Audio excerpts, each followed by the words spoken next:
Throughout Wednesday, it will be a chilly start, but quite a bright start. There'll be more in the way of sunshine. Still, much of the sunshine will be restricted to western areas of the country and the far north, while the east still have this onshore wind, bringing in more in the way of cloud and the risk of showers and that chillier feel. So temperatures closer to 8 or 9 in the east and closer to 15 in the west. That warm feeling inside from Boxed Boilers, sponsors of weather on GB News.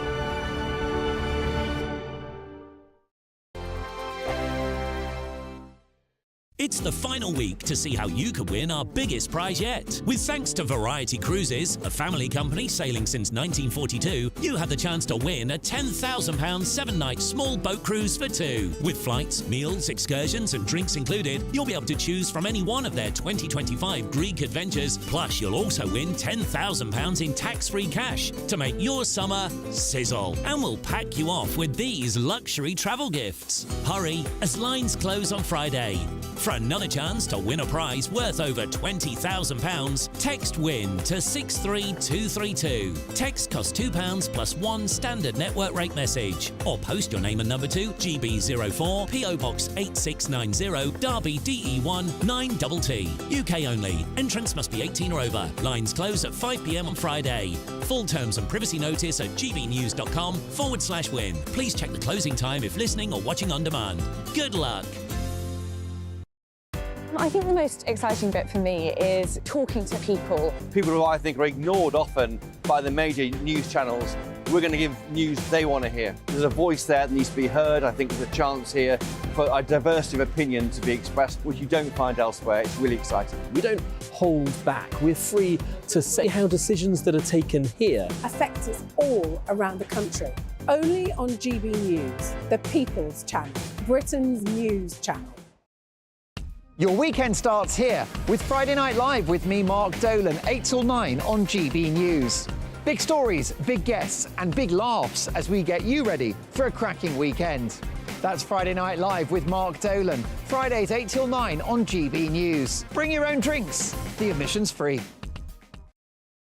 Join me, Neil Oliver, every Sunday night at 6 p.m. on GB News. And if an hour is not nearly enough for you, go to gbnews.com for special extended episodes online every Friday at 9 p.m, where we can truly get into the nitty-gritty of what's going on. GB News, Britain's news channel. I'm Patrick Christie's. Every weeknight from 9, I bring you 2 hours of unmissable, explosive debate and headline-grabbing interviews. What impact has that had? We got death threats and the bomb threat and so on. Our job is to do what's in the best interest of our country. You made my argument for me. My guests and I tackle the issues that really matter, with a sharp take on every story. I'm hearing it up and down the country. That was a beginning, not an end. Patrick Christie's tonight from 9 p.m. only on GB News, Britain's news channel. I'm Andrew Doyle. Join me at 7 o'clock every Sunday night for Free Speech Nation, the show where I tackle the week's biggest stories in politics and current affairs with the help of my 2 comedian panellists and a variety of special guests. Free Speech Nation, Sunday nights from 7 on GB News, the People's Channel, Britain's news channel.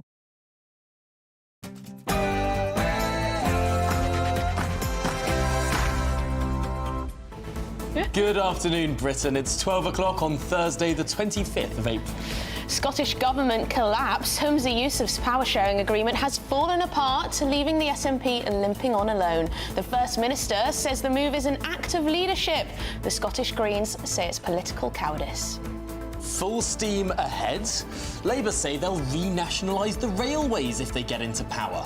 But do you trust Keir Starmer to run the trains on time? And should the army still be using horses? We'll debate this as 2 household cavalry horses remain in a serious condition after they bolted through central London yesterday. And England is apparently the worst in the world for underage drinking. That's according to a new study from the World Health Organization. But just what is it actually measuring, and how seriously should we be taking these findings?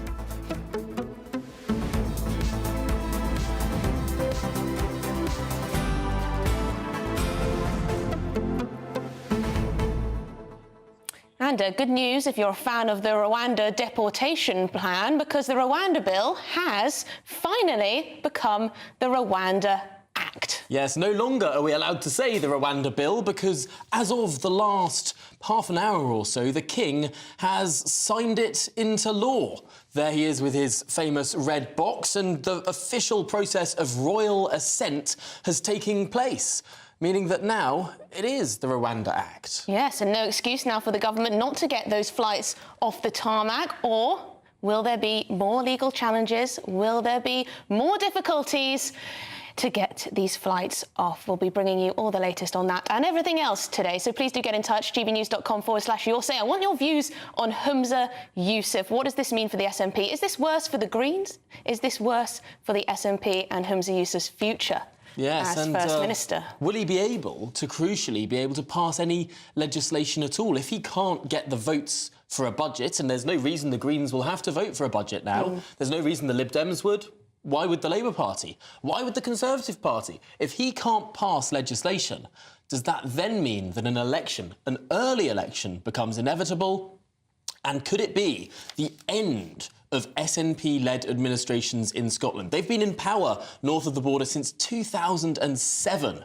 Could this year, or potentially next year, be the last year that the SNP hold the reins? Big questions, and it all starts Does it tell us anything about devolution itself? There you go, that's my question. Do let us know what you think, gbnews.com/your say. Let's get your headlines.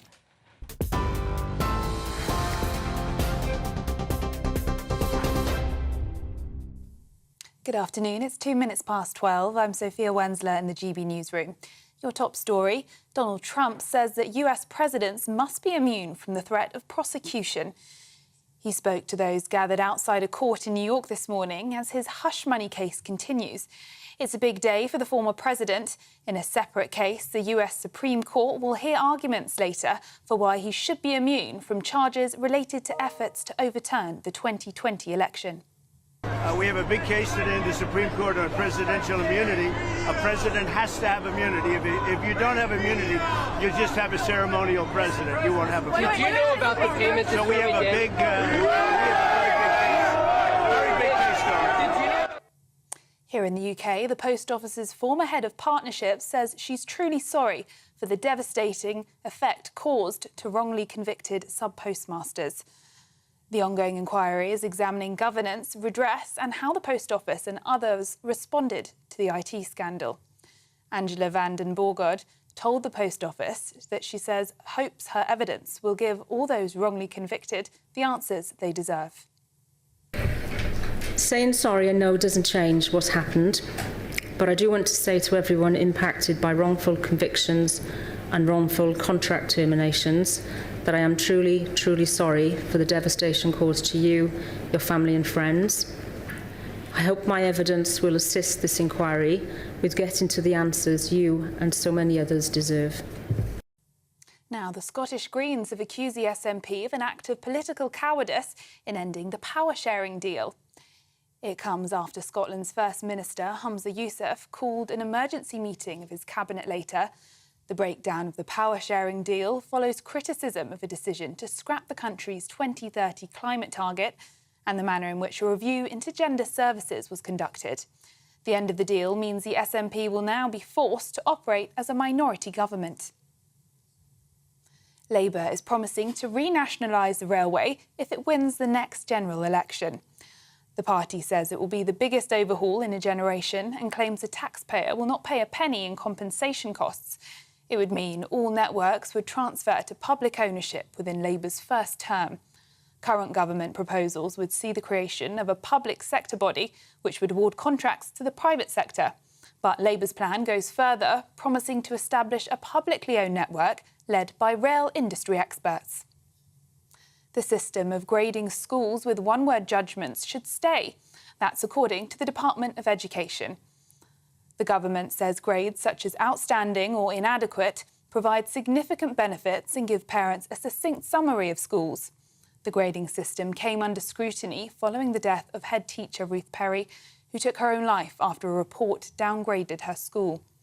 Her sister, Julie Walters, says the government's response is woefully inadequate. A stabbing at a school in Wales yesterday was reportedly halted when a heroic teacher intervened, placing the attacker in an arm lock.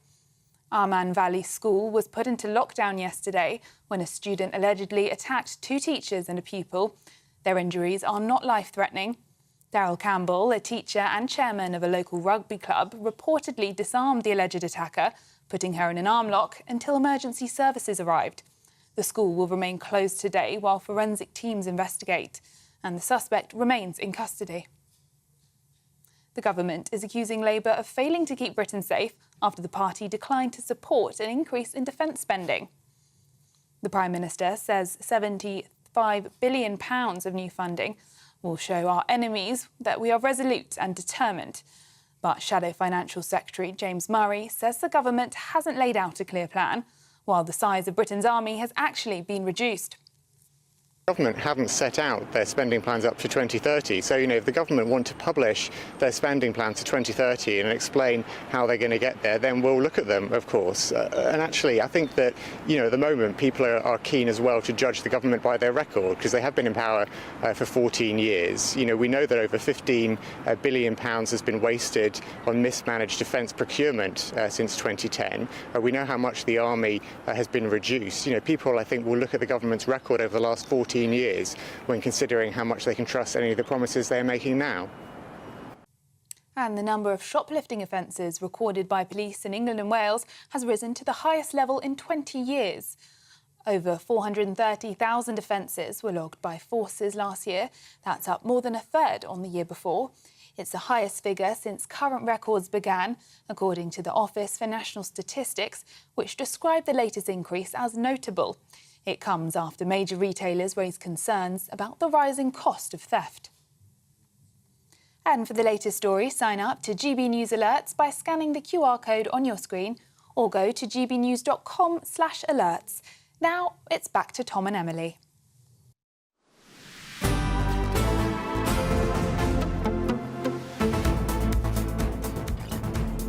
Good afternoon, Britain. It's 8 minutes past 12. It is indeed, and another day, another crisis for the Scottish National Party. The First Minister, Humza Yousaf, has today terminated his party's power-sharing agreement with the Scottish Greens, meaning he'll now head a minority government. Yes, whilst he sought to downplay the coalition's collapse by saying it had served its purpose, the Scottish Greens accused the First Minister of an act of political cowardice, and the Scottish Conservatives called it an utter humiliation. So there you go, different interpretations of the same thing, but could this spell the end for Humza Yousaf? Well, let's get more on this now with our GB News Scotland reporter, Tony Maguire. Tony, you're there in Holyrood for us. Did people see this coming today? Good morning. Well, certainly not. I think this has shocked pretty much everybody. The report started to come in late last night that a meeting would be held, an emergency meeting of the Cabinet this morning, albeit it actually went ahead a couple of hours earlier than first thought. And that's only ever happened twice before. Once when Alex Salmond failed to get a budget through in his first couple of years, and then one immediately the day after Brexit was voted for in order to plan the next independence referendum. So it gives you an idea of how extraordinary this was, but for many people they'll be thinking that this was inevitable and only a matter of time. We've seen the relationship deteriorate quite significantly over the last couple of weeks, first with those 2030 green targets of greenhouse gases reductions by 75% last week, and then of course the withdrawal of hormone therapies for children. Now I went out and I spoke to people in Edinburgh today to break the news to many of them actually, and to ask them how much confidence they still had in this minority SNP government. I think it's a good thing for Scotland. I think the Greens have not been a force for good in our country, so frankly I think yes, I'm glad to see the Butte House agreement come to an end. And you think the SNP will still be okay with a minority government? Well, I think it'll put them under a bit of pressure. We'll see. I'd heard rumours and things that are going on, but I didn't actually know that's happened today, so not as confident. Not particularly. I think we're in a mess at the moment. Do you think that's been going on for a while? Do you think would you like to see an election? Probably. I think they might have to call an election, yeah, but that's a sad event. No, I haven't been for a long time actually, but I didn't really see the news this morning. So the Greens have left the SNP a minority government now. Yeah. So am I right in saying you might fancy an election? Would that clear things up? Yes, I think we should, yes. So there you go, a lot of kind of confusion in the first part, but then I think we're also seeing people now facing facts that this is going to be difficult, and indeed Humza Yousaf said this morning this will be tough, and indeed if he can't get things through like a budget, or if he can't get other politicians on side, and let's face it, an election year where everyone's already champing at the bit for a good scrap in the chamber, then he is going to have a really difficult time. No, really, really difficult time indeed. Well, Tony Maguire, thank you so much for bringing us those views, that analysis, and also for organising those bagpipes in the background of those interviews with the public. Really appreciate it. It's great when it's the first time someone's received the news. You just get their instant reaction. The quintessentially Scottish scene there in Edinburgh, in the capital there. Shall we speak to Catherine Forster for some more analysis on this, our political correspondent? Catherine, what does this mean for the SNP and their now minority government? Yes, well, now a minority government, so potentially in quite a lot of trouble. There's 129 seats in the Scottish Parliament. The SNP only holds 63, so they're just too short of a majority, which is why they needed this deal with the Green Party that they've had since 2021, but it's all broken down exceptionally acrimoniously today, fundamentally because of the rowing back on their net zero plans, because of unhappiness about the gender reform, etc. The Scottish Greens were already going to have a vote on whether to continue in this agreement or not. I think Humza Yousaf decided to get ahead with it and basically pull the plug on it. So, of course, now the Scottish Greens are furious. They're accusing him of betraying a generation.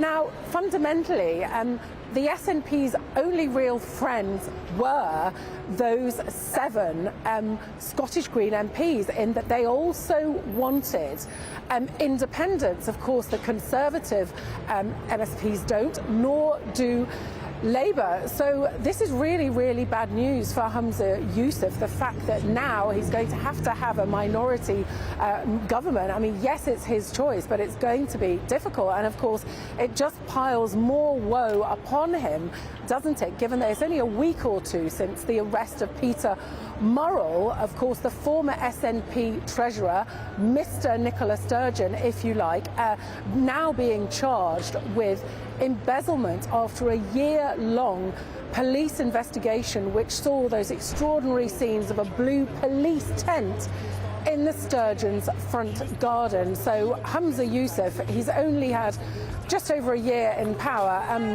Things looking very, very difficult for him. And people like Kate Forbes, who of course narrowly missed out on the leadership, he might have to turn to her for help. She might possibly get a big promotion. Ash Regan, she was another of the leadership candidates. She left the Scottish National Party. She went over to the Alba Party. So the days of the SNP ruling the roost in Scotland, effectively for a long time, pretty much operating as a one-party state, I think are well and truly over. And of course, the Westminster elections coming up at the end of the year. Labour are expecting to take a lot of seats from the SNP, and that could really, really help Labour to a majority back in Westminster. It's really interesting to look at how the SNP has managed in minority before, because when they were first elected in 2007, they were a minority government. But I suppose the question of independence was far less visceral, far less real, not the biggest dividing line in Scottish politics. They could rely on unionist parties, issue by issue, to pass votes. Perhaps now, given the question of separation, of partition, of independence, is so very real, I find it very hard to imagine that any Lib Dem, any Labour or Conservative MSP would vote with them. And given now that Humza Yousaf has summarily dismissed the Greens, they're not going to be willing to work with him either. I find it very hard to imagine how he's going to pass any legislation. And then we get on to the question of perhaps an early election, Catherine. Yes, indeed. He basically has lost now with this action his friends, the Green Party, so he's got them now very cross with him. No friends in Labour and the Conservatives, of course. And the Holyrood elections, the next one, isn't scheduled till May 2026. So that's a long way from where we are now. Is he really going to be able to get through the next 2 years? And of course, there's a reason why, he did this deal with the Scottish Greens, just as, Theresa May did. That was different, wasn't it? Confidence and supply deal with the DUP. But you need to have the numbers. Politicians, all about numbers if you haven't got the numbers. So it will be very interesting to see what happens next. But yeah, he's taking the initiative here, but still not a good day for the SNP, not at all. Thank you very much indeed. Catherine Forster there, our political correspondent. Very interesting to talk to you and get the facts on that. I do wonder though, Tom, is there something to say about, could this be party management from Humza Yousaf in a way? Many of his backbenchers talk about the Scottish Greens with disdain. Yeah. We've heard from particularly those who supported Kate Forbes. They've called them wine bar revolutionaries. They are very much extreme, perhaps, on the left wing of politics. Would this allow Humza Yousaf to perhaps rule in a more pragmatic way, ditching these green targets, ditching some of the extreme gender policies that are there? I mean, is that some good spin there for Humza Yousaf? Some optimistic spin, because ultimately Humza Yousaf now is in office but not in power. He can't guarantee the votes to do anything as First Minister, and what's more than that, he probably jumped before he was pushed. As Catherine was saying, they were going to vote on disassembling this coalition anyway. He's taken the initiative now to make it look like it was his decision. But having done that, he's really irritated the Greens. So on an issue-by-issue basis, perhaps he's even lost authority and lost power and lost bargaining ability as well. And he's hoping that somehow the opposition parties will act constructively with him, but they've made it very clear in their statements that they will not. When Humza Yousaf was asked if his decision to U-turn on this pact with the Greens shows he's weak, he said quite the opposite. It shows leadership. I've got to make sure I do what's in the best interest of Scotland. However, the Scottish Greens, their co-leader Lorna Slater, has said that this is an act of political cowardice by the SNP, ending the agreement in such a weak and thoroughly hopeless way. And weak and hopeless. Weak and hopeless. It's interesting, isn't it? Because the Greens are trying to characterise the SNP as being backward, not progressive enough, not caring about the planet enough, not caring about, transgender children enough and all of that, going anti-woke and reactionary and all this. It's quite interesting to see how they characterise this all. Over-interpretation of the SNP position, perhaps. Yeah. Although, if you're standing from the position of the Scottish Greens, anyone slightly to the right of Jeremy Corbyn is practically Attila the Hun. But is this a sign that devolution has been a little bit of a disaster in Scotland? I don't necessarily think... Just putting it out there, throwing it out there. That devolution itself has to have been a disaster, because ultimately what we might be about to see is finally an enormous correction in Scottish politics, moving away from the sort of independence divisions and towards perhaps a government of Scotland for the first time since 2007 that doesn't want to break apart the UK. That could be a result of all of this. Wishful thinking, perhaps, but who knows? Who knows? We will let you know. Absolutely. But in the last few moments, we've heard that the Scottish Conservatives will now lodge a motion of no confidence in Scotland's First Minister, Humza Yousaf. So there you go. The Scottish Tories tried to get on the front foot with this bad news, perhaps. But this is interesting, because the SNP are in minority. Real questions now. The Scottish Conservatives will vote for this. Could the Scottish Labour Party vote for this? Could the Alba Party vote for this? Could the Lib Dems vote for this? And could the Greens vote for it? Because if all of them do, he's out as First Minister. Yeah. Could he be out as First Minister? Well, he's been in the job for 13 months, is it? Just over a year. Could this be the end? And what could this spell for independence, Scottish independence? We're going to get some of your views because they're coming in thick and fast. Some of you from Scotland have a lot to say. But coming up, Labour say they will take back Britain's railways if they are elected into government. But is nationalisation really the answer for our railways? How will it affect passengers? Will we have cheaper ticket fares? Not a chance. This is Good Afternoon Britain on GB News, Britain's news channel.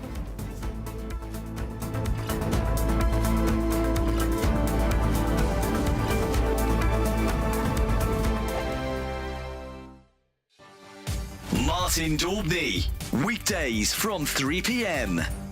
Mark White was saying there, Sue, that he thinks it's getting worse, and you were nodding along to that. You've seen this over decades. Situation is sprawling along the coast, more people, and the danger is ramping up. Definitely, because the numbers and the money it's run like a military operation.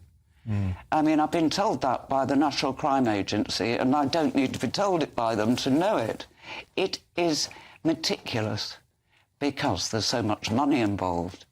So they're marshalling migrants here, the gangs, they're controlling the gangs, and there will be a kingpin. You know, in some city far away in Erbil, or even in Paris, or in Brussels, who never goes anywhere near the beaches. It's like a Ponzi scheme, really. Yeah. With that in mind, there's such vested interest, such money, such demand, a never-ending string of demand of people who want to come here. People are already on their way, remember? Yeah. If we stop them now, they're already leaving. There's people leaving the Sudan now are going to reach the only place they want to get to, the French beaches, to get to the UK. They'll arrive in 2.5 years' time. And so, you see, they're on their way. If it's that organised, that lucrative, that desirable, how on earth do we ever break that chain? It sounds incredibly harsh, but I think if the EU change politically in the June elections, which I think it probably will, I think they will put up, as the Greeks have done, holding camps all over Europe, the coasts of Europe, where people are assessed, just to see who is coming in, which would be a plus, as the Greeks have done, because we have no idea who is coming in. Your weekend starts here with Friday Night Live with me, Mark Dolan, 8 till 9 on GB News. Big stories, big guests and big laughs as we get you ready for a cracking weekend. That's Friday Night Live with Mark Dolan, Fridays 8 till 9 on GB News. Bring your own drinks. The admission's free. Every Sunday from 11, join Michael Portillo. There will be topical discussion, looking at the week before and the week to come. So kick back and relax at 11 a.m. on Sundays on GB News with me, Michael Portillo. GB News, the People's Channel, Britain's news channel. In the GB Newsroom, we bring you the news as it happens. With our team of dedicated journalists across the UK, GB News brings you accurate reporting of the day's topical agenda. When the news breaks, wherever and whenever it's happening, we'll be there. This is GB News, the People's Channel, Britain's news channel.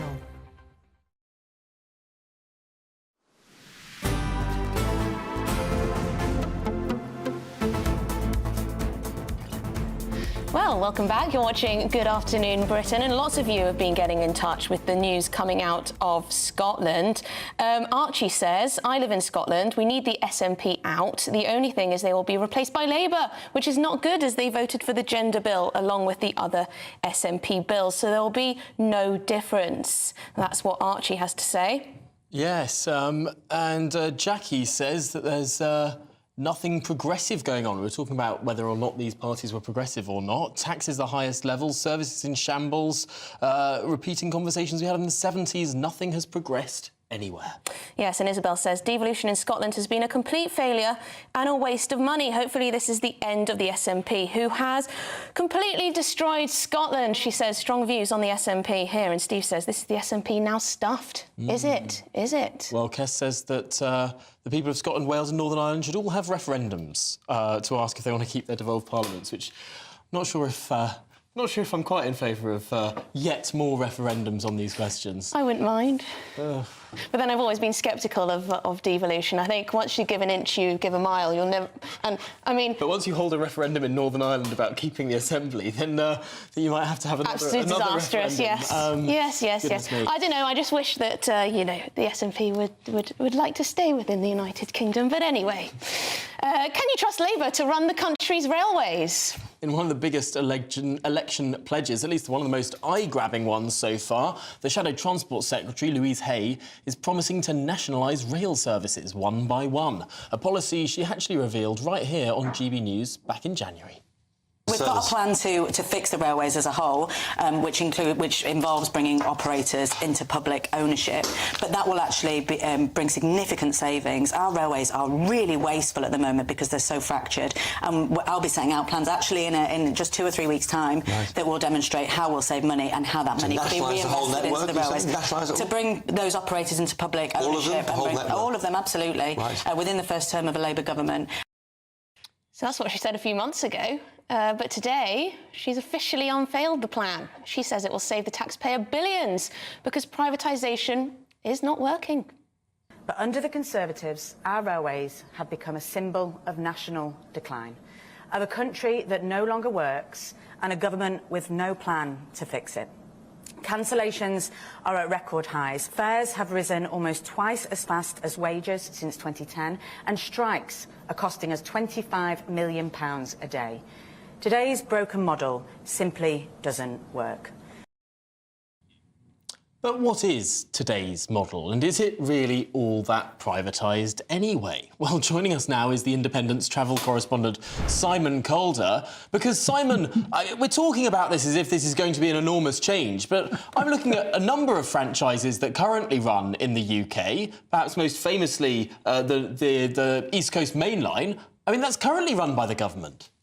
Yes, it is. No, what Louise Hay was saying was quite a lot of froth, really, as me and many other commentators have been trying to point out to the Labour Party for some years that rail nationalisation happened in about April 2020. That was when rail revenue collapsed because it was locked down.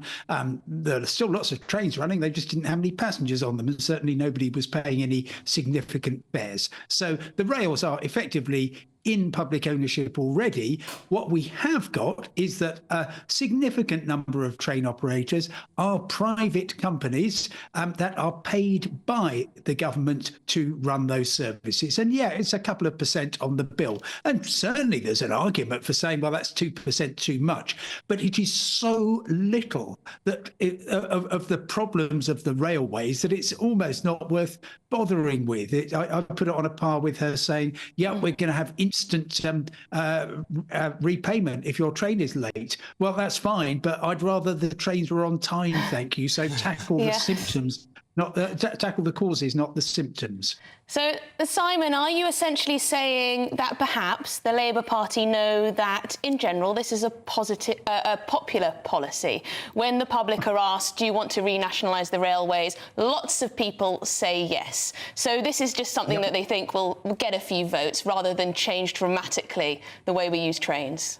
Oh, yes. I mean, they're not suddenly going to move things back into private ownerships. One of the franchises, indeed, East Midlands Railway, isn't due to expire till 2030. So therefore, saying we'll bring them all back into public ownership in the life of a party is certainly questionable. I don't know if that's going to be possible. Yeah, if you anybody remember Jeremy Corbyn and the 2019 election, there was one popular policy that he came up with that actually a substantial majority of the British public seemed to favour, and that was nationalisation of the railways. You just say it and people seem to vote for you. And yet, Simon, we say nationalisation of the railways. The rails themselves are already nationalised. Yeah. Under Labour's plan, they'll sort of lease the rolling stock that will be still privately owned, but the government will sort of lease it back.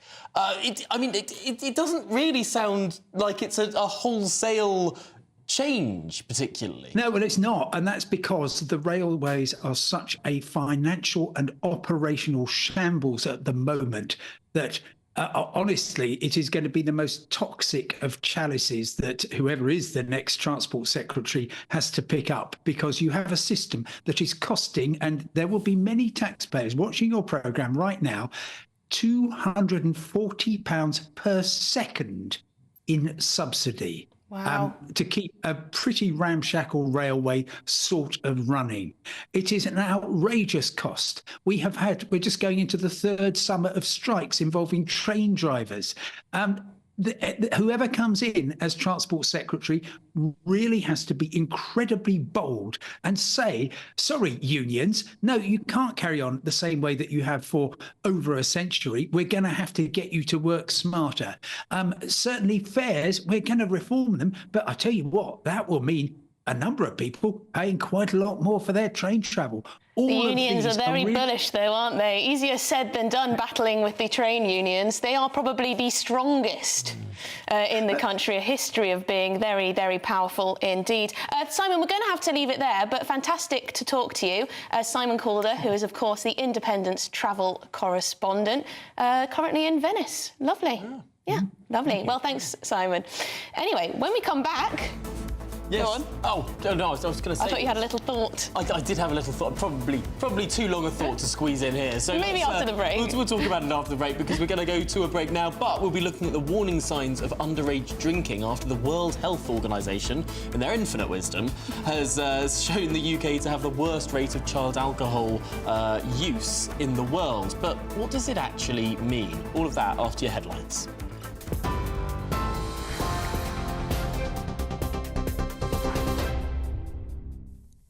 It's 12:34. I'm Sophia Wensler in the GB newsroom. Your headlines. The Scottish Conservatives are calling for a vote of no confidence in Humza Yousaf. It's after the SNP's power-sharing deal with the Greens collapsed this morning, leaving Mr Yousaf in charge of a minority government. He told media a short time ago that ending the agreement represented a new beginning for the SNP. Donald Trump says that US presidents must be immune from the threat of prosecution. He spoke to those gathered outside a court in New York this morning as the US Supreme Court prepares to hear arguments related to efforts to overturn the 2020 election. We have a big case today in the Supreme Court on presidential immunity. A president has to have immunity. If you don't have immunity, you just have a ceremonial president. You won't have a... Do you know about the payments? So we have a big...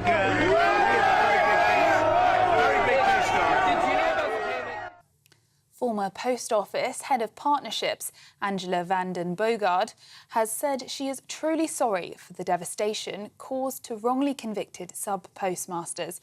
She told the Post Office Horizon IT inquiry this morning that she hopes her evidence will give all those wrongfully convicted the answers they deserve. And Labour is promising to renationalise the railways, saying that the current model has led to high ticket prices and long delays. It would see the establishment of a publicly owned network led by rail industry experts without burdening taxpayers with extra costs. But Commons leader Penny Mordaunt says the plan wouldn't bring prices down, branding the idea socialist ideology. And for the latest stories, sign up to GB News Alerts by scanning the QR code on your screen, or go to gbnews.com/alerts.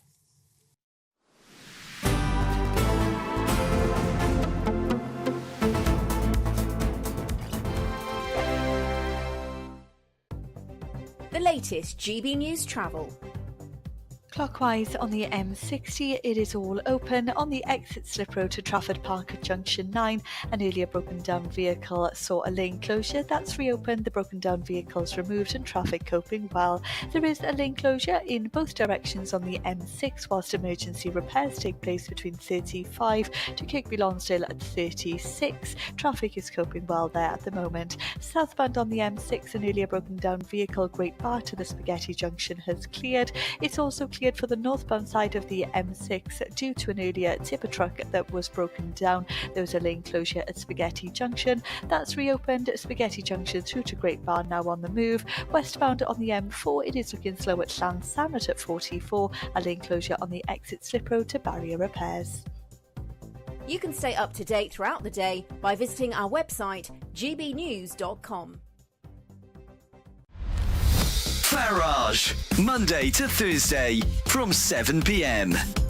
OK, now we've just been talking about smoking and the long-term effects that smoking can have, but things like obesity can have short-term serious health effects on very young people.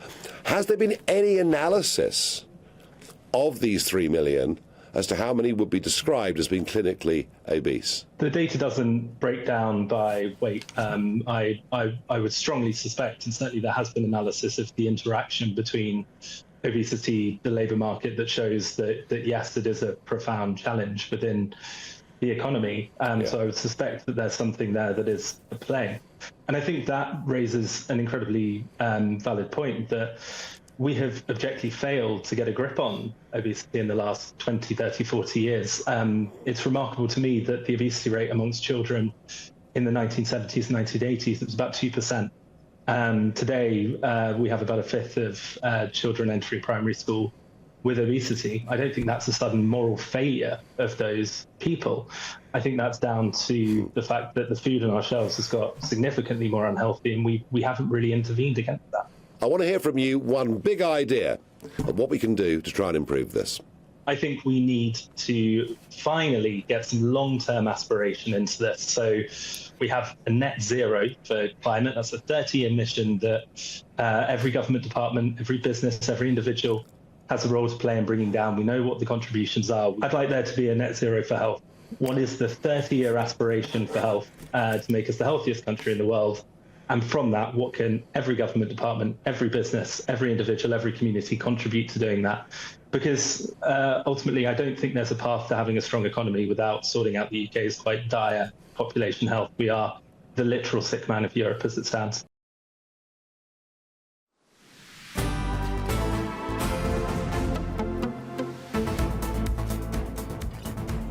Good afternoon, Britain. It's 37 minutes past 12. Now, Lucy Letby, who was found guilty of murdering 7 babies and the attempted murders of 6 others, has been in court today asking judges for permission to appeal her criminal convictions. Yes, GB News reporter Sophie Reaper is at the Royal Courts of Justice and has this breaking update for us.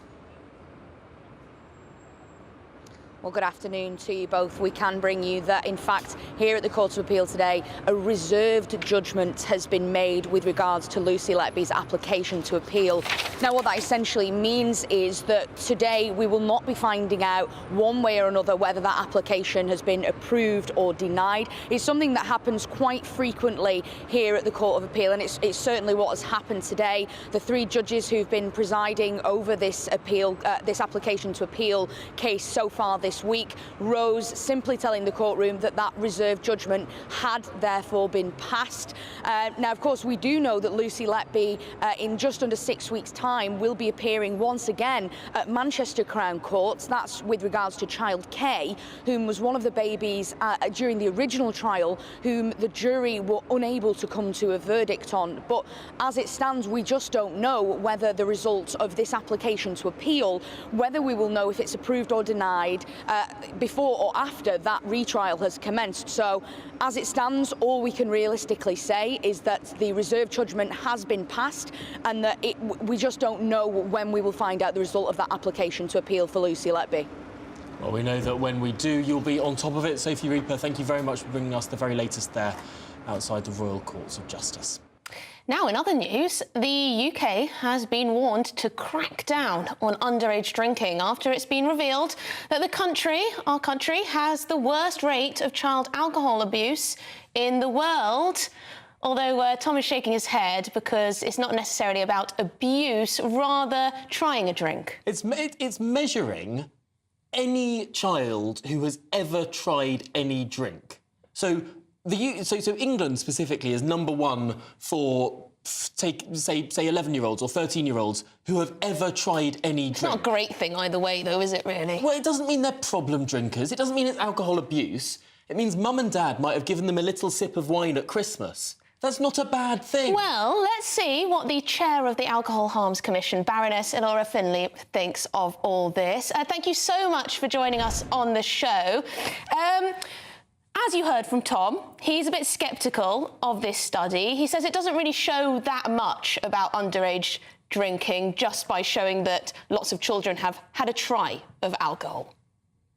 Well, thank you for inviting me on. What we do know is that the country has a big, big problem with alcohol. The number of deaths amongst people attributed to alcohol has gone up hugely. It's almost a third higher than it was 5 years ago. The death rate is double amongst men, and it's really high.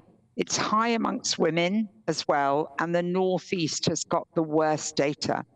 So it might be that the child answers and says they had a sip of alcohol out of mum's glass or dad's. The problem is that the child's brain is particularly susceptible to addiction of all sorts. So you can't really separate this from drugs and from vaping as well. The child's brain is particularly susceptible, and we really need to make sure they don't start. But Baroness Finlay, you're completely correct. There is a real problem in this country of adults, particularly middle-aged people, drinking and problem drinking. But actually, all of the data that we've seen is that this generation, Generation Z, is drinking less than millennials did, and less than the generation before and the generation before. We've got a generation now, young people in Britain now drink less than people have done in decades. Can we separate out the total amount of drinking that goes on? You've got two groups, really, or three. You've got those who never drink, often for religious or other cultural reasons. They don't touch alcohol at all. You've got another group, which is relatively small and changing, and they drink socially from time to time. But then you have another group who are addicted to alcohol, where alcohol is destroying their lives. It's causing obesity, it's causing malnutrition, it's causing liver failure, and it's also destroying families because of the violence associated with alcohol abuse. So I do think that you can't take the overall consumption and say we don't have a problem, because we have a really big problem with that drinking problem group. And do we have evidence to suggest that if you try alcohol at a young age, you're more likely to then become a problem drinker or even an alcoholic down the line? Is there an evidence there? Is there causation there? There are multiple factors involved, so you can't say that there's a direct link with letting your child have a sip of your beer or your wine and then that they will become a problem drinker. But there's a whole issue around culture, around the culture of drinking, around the view that actually getting drunk is an okay thing to do, a good way to live, versus those who are aware that actually by abusing alcohol, they're damaging their health permanently. Well, thank you very much indeed for joining us on the show. Really great to speak to you and get your view on all this. Baroness Laura Finlay, Chair of the Alcohol Harms Commission. Good stuff. Now, we've been out and about too, asking the public what they make of all this. Should we have a watch? We really need to sort of control it and say to them, well, have a little, at home and maybe get them acclimatised, and then after that, but I don't know. It's not very good. It's not very good at all. It has a horrible effect on the developing brain. Of course, I have a baby, but less. But yeah, of course, it's concerning. As long as they don't have any problem with the society or not creating a nuisance, it's okay. But yeah, and they can control their drinks. But underage, I think it's not worth it. I didn't even know that this was a trend. So, yeah. With friends, we're like 15. Okay. Yourself? 16 probably. Yeah, 14 with friends. Yeah. I'm not concerned about it at the moment, to be honest. I think kids is quite a long way away for me. Everyone does it. Like, it's just a new experience you have growing up, and then you learn what's too much, and then, yeah, you learn from that. They don't care about people. They care about animals, and then they don't care about people. Interesting perspective. Nothing to do, is there? Yeah. So. There's nothing to do, so you might as well have a drink. Might as well, I suppose. Yeah. Well, there was plenty of stuff to do when I was a kid, but no phones, so yeah. Healthy attitude there. You got nothing else to do. Have a drink. I still think it's far more healthy, and I'll defend this position until the end of the earth. It is far more healthy to have a little bit of wine growing up To have a responsible relationship with alcohol. I think it's a myth. Not to, when you suddenly go off to university, encounter alcohol for the first time and not know your limits. And I think you're just as likely to be a binge drinker if you've had a glass of wine with your parents at dinner than if you've never touched it. No, I really think that's a bit of a myth. Maybe, but if you try a little bit, then you'll be more sensible in the future. I'm not sure that's true. You'll certainly be more sensible in Freshers' Week, and that's what matters Well, most. maybe. A little bit more worldly, perhaps. Yeah. Let us know what you think, gbnews.com/your say. But coming up, can wigs reduce violence? Yes, we are seriously asking that question. Family judges are hoping so as they try and crack down on courtroom attacks by wearing more traditional attire. I love this story. Much more on that very shortly. Hello, here's your latest GB News brought to you by the Met Office. There will be quite a few showers around today, but also a few sunny spells in between. At the moment, we are under the influence of low pressure, and it's this that's bringing the showery theme across the bulk of the UK. Perhaps today, though, the most frequent and heaviest showers will be across parts of South Wales, southwest England, some heavy bursts possible here. Elsewhere, the showers will be a bit more hit and miss, though there's a reasonable chance that you may catch one or two. In between the showers, some bright or sunny spells are likely to develop, and the sun has some decent strength at the moment, but temperatures will be a little bit below average for the time of year, staying in single figures for most places in the north, highs of around 14 or 15 Celsius further south. More showers to come as we go through the end of the day, and perhaps some more persistent rain affecting parts of the southeast this evening.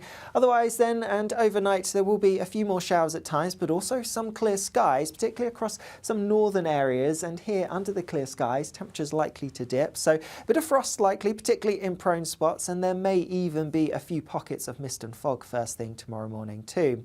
Through tomorrow then, watch out for some heavy, perhaps more persistent rain pushing into parts of Devon and Cornwall. Elsewhere, and it's a fairly similar day to today really, a scattering of showers for most places and some bright or sunny breaks developing in between those showers. Temperatures staying a little bit below average for the time of year. That's it for me. I'll see you again later. Bye-bye.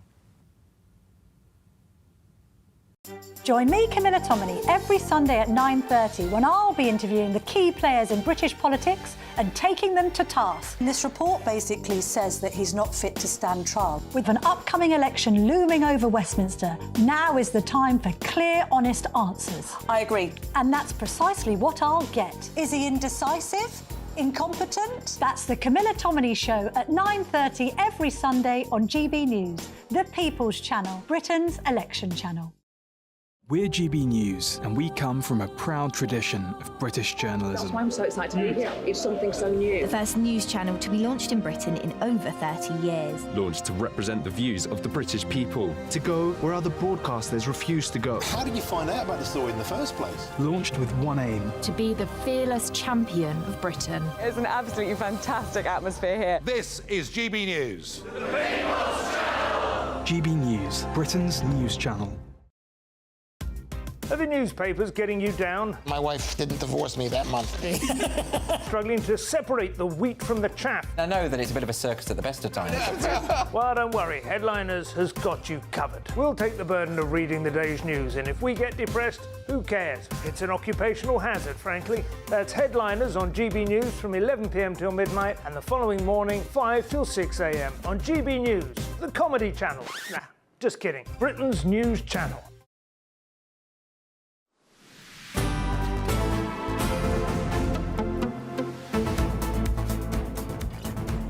It's 12:49. You're watching and listening to Good Afternoon Britain. Now, yesterday, a Welsh school was sent into a code red lockdown after two teachers and a student were stabbed.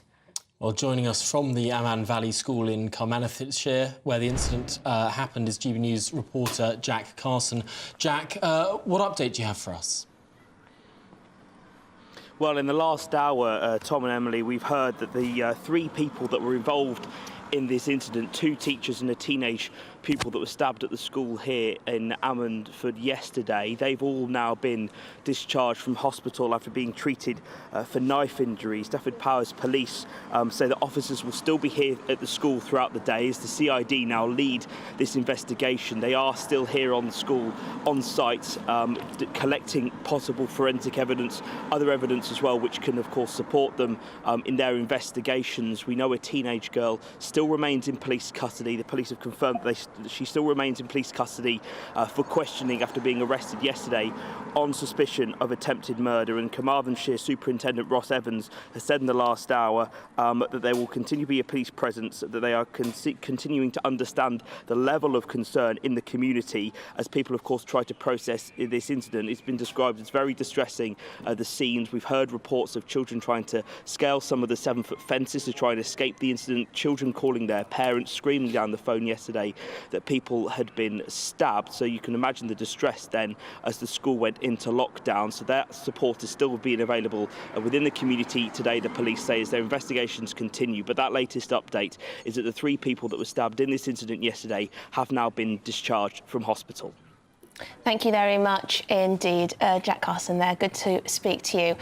Now, moving on to possibly one of the stranger stories of the day, are judges encouraging their colleagues to wear traditional clothing to try and crack down on courtroom violence? Well, this is their hope in judicial circles, where the more traditional attire, such as robes and wigs, the hope is that will reduce the number of violent outbursts in court. People will somehow seem more magisterial, more impressive, less able to be attacked. Yeah, maybe. We're joined now by Vanessa Lloyd-Platt, who's a divorce lawyer. Vanessa, very good to speak to you. What do you make of this? Do you think wearing the wig and the robe shows a level of authority that means you're less likely to be attacked in court? Well, there is a huge issue of safety now for our judges and indeed for lawyers in the courts today. And the hope is, after there has been a judicial inquiry now into this, that by wearing the robes, they won't be wearing the wigs in court, the judges, just the robes, that it will introduce back in some kind of formality into the proceedings. We have been trying for a long time now to make it informal in the courts, to make people feel very comfortable about being in family courts. But the problem is it's swung the other way, so that people feel that because we've got more and more of the people acting in person without lawyers present, and they feel that it's an open day to be abusive to judges, abusive to lawyers, and it's now gone over to being very violent in the courtrooms, and the judges are frightened. We had an incident that was really bad in November in Milton Keynes, where the head judge there was attacked by somebody acting in person who struck him with a radiator. He ended up hospitalized, and the judges are now very concerned that there is not enough security for them. So by bringing and introducing some kind of formality, they're hoping that people will respect the judges more than they are at the moment. And it is a concern. It seems like it's been an unmitigated disaster trying to make a family court a less formal, a less weighty place. Yeah. I suppose everyone thought that they were trying to do a good thing, but it seems like there's no doubt this has backfired. Well, it has backfired. It's particularly backfired since COVID, because, of course, we've introduced since COVID hearings that have been very informal. They've even been by Zoom or Teams, so that people are in their own bedrooms talking to a judge, and therefore the whole procedure has become, in the eyes of some lawyers, too informal, and there needs to be now formality introduced back. So there's respect for the judge, respect for the system, so people will abide by court orders, which more and more people are seeming to abuse. But the safety of our judges and the judiciary is so important. There isn't enough money to go around, so they're trying to come up with something that they think will be an instant safety measure. Of course, there are going to be those that say this is utter nonsense, but I am one of them that thinks this is a good idea. Well, it's great. Need to It's great to get your perspective on this. Thank you so much for joining us, Vanessa Lloyd-Platt, who is a divorce lawyer. I mean, it's like taking away discipline from schools to be progressive, and now it's, you know, these family courts are like an episode of Jeremy Kyle back in the day. I think I'm thoroughly in favour of robes and wigs. Actually, I don't think that it should just be back in the courts. It should be back in the House of Commons as well. The Speaker should wear the wig. Bring it back. Well, we're going to be back in just one moment with the crisis engulfing Humza Yousaf and the SNP. The Scottish Tories announcing they're tabling a vote of no confidence in the First Minister. So good afternoon, Britain.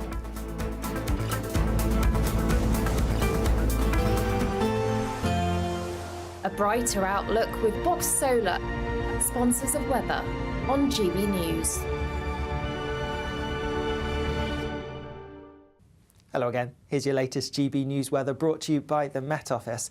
It is going to stay rather cool as we go through the end of the week, and there will be some more showers to come for most of us as well, because we are still under the influence of an area of low pressure just out in the North Sea, bringing a showery theme across the bulk of the country. So more showers as we go through into the evening, perhaps something a bit more persistent, a damp end to the day across parts of the southeast, but that rain will clear away as we go overnight elsewhere, and there will be some showers at times, but also some clear skies. And under the clear skies, temperatures are going to take a bit of a dip. Again, there could be a bit of frost first thing tomorrow morning, and possibly a few pockets of mist and fog too.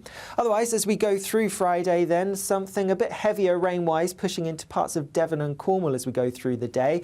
Elsewhere, and on the whole, it looks relatively similar to today, really. Yes, there'll be a scattering of showers for many of us, but some bright or sunny spells in between the showers. Despite the sunshine, though, sticking with that rather cool theme, temperatures reaching highs of around 8 or 9 Celsius in the north, 13, possibly 14 Celsius further south.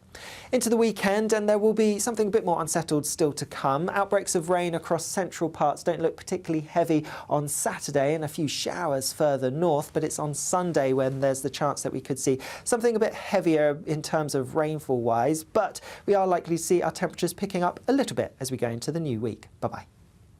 That warm feeling inside from Boxed Boilers, sponsors of weather on GB News.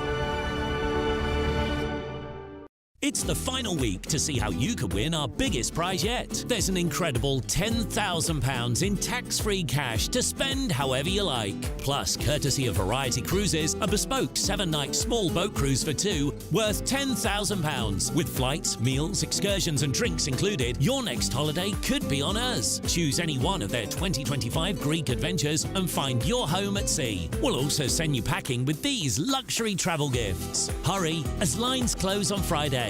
For another chance to win a prize worth over £20,000, text WIN to 63232. Text costs £2 plus one standard network rate message. Or post your name and number to GB04 PO Box 8690 Derby DE1 9TT. UK only. Entrance must be 18 or over. Lines close at 5 p.m. on Friday. Full terms and privacy notice at gbnews.com/win. Please check the closing time if listening or watching on demand. Good luck. This is GB News, Britain's news channel. Sadiq Khan has been accused once again of plotting to bring in a pay-per-mile charging scheme in London, after a Labour councillor said it was only ruled out for now. A spokesperson for Conservative mayoral candidate Susan Hall told GB News the mask has slipped, and Sadiq Khan's plans for pay-per-mile are as clear as day. The only way to get the ULEZ expansion scrapped and to stop Sadiq Khan's pay-per-mile plans is to vote for me on May the 2nd. Khan has faced significant backlash for his ULEZ expansion, which saw the scheme extended to cover Outer London. He has previously ruled out introducing pay-per-mile in London, accusing Susan Hall's team of spreading misinformation around the issue. However, Sadiq Khan's transport strategy appears to commit the mayor to conducting a review of road user charging schemes, which could involve the introduction of a pay-per-mile style levy. The strategy report was published in 2018 and revised in 2022. It says these could replace schemes such as the congestion charge, low emission zone and the ULEZ. In doing so, the mayor will consider the appropriate technology for any future schemes, and the potential for a future scheme that reflects distance, time, emissions, road danger, and other factors in an integrated way. Last week, a spokesman for Mr. Khan said, "This is an absolute nonsense from a Tory party desperate to distract from their 14 years of failure, and is categorically untrue." Sadiq has definitively ruled out pay-per-mile. Pay-per-mile was first proposed in Boris Johnson's transport strategy when he was mayor. Nicholas Dunning, GB News.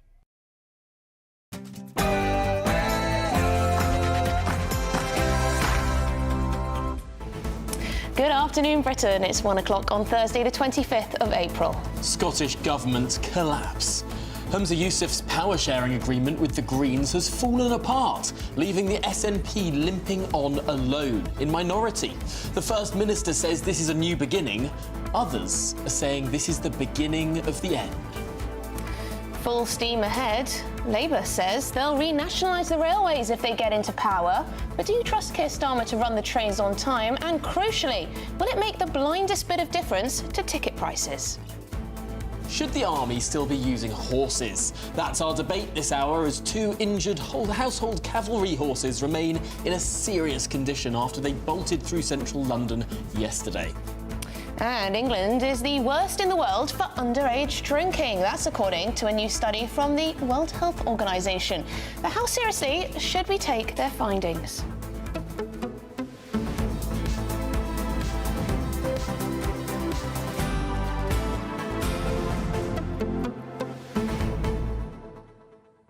Well, there'll now be a vote of no confidence tabled in Humza Yousaf, and it's going to be very, very interesting to see how this falls. How on earth will the Greens vote, or might they abstain?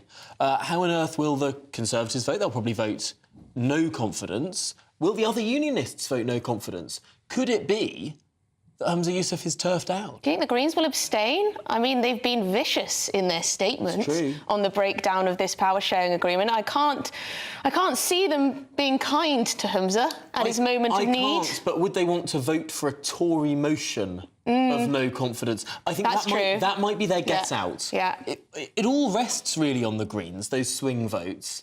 I wonder if it had been the Labour Party that tabled this motion, do you think it might have had more chance? Yes. They'd hop on board. Well, we haven't seen what they'd say yet, but it is a huge question because it seems that the First Minister of Scotland has lost this crucial crutch that he was on. As I say that, I'm imagining. Do you remember that video when he fell off the scooter? Oh dear, He's lost his crucial scooter. Didn't he ask the BBC to get rid of the video? He did. Yes. Oh dear, fragile ego there. Well, when you're a politician, you say make that video disappear. It's not going to disappear. Very often.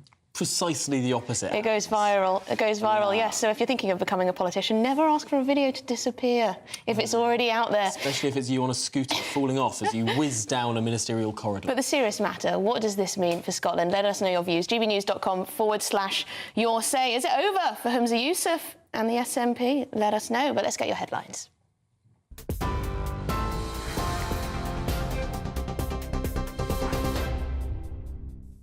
Good afternoon, it's 1:02. I'm Sophia Wensler in the GB newsroom.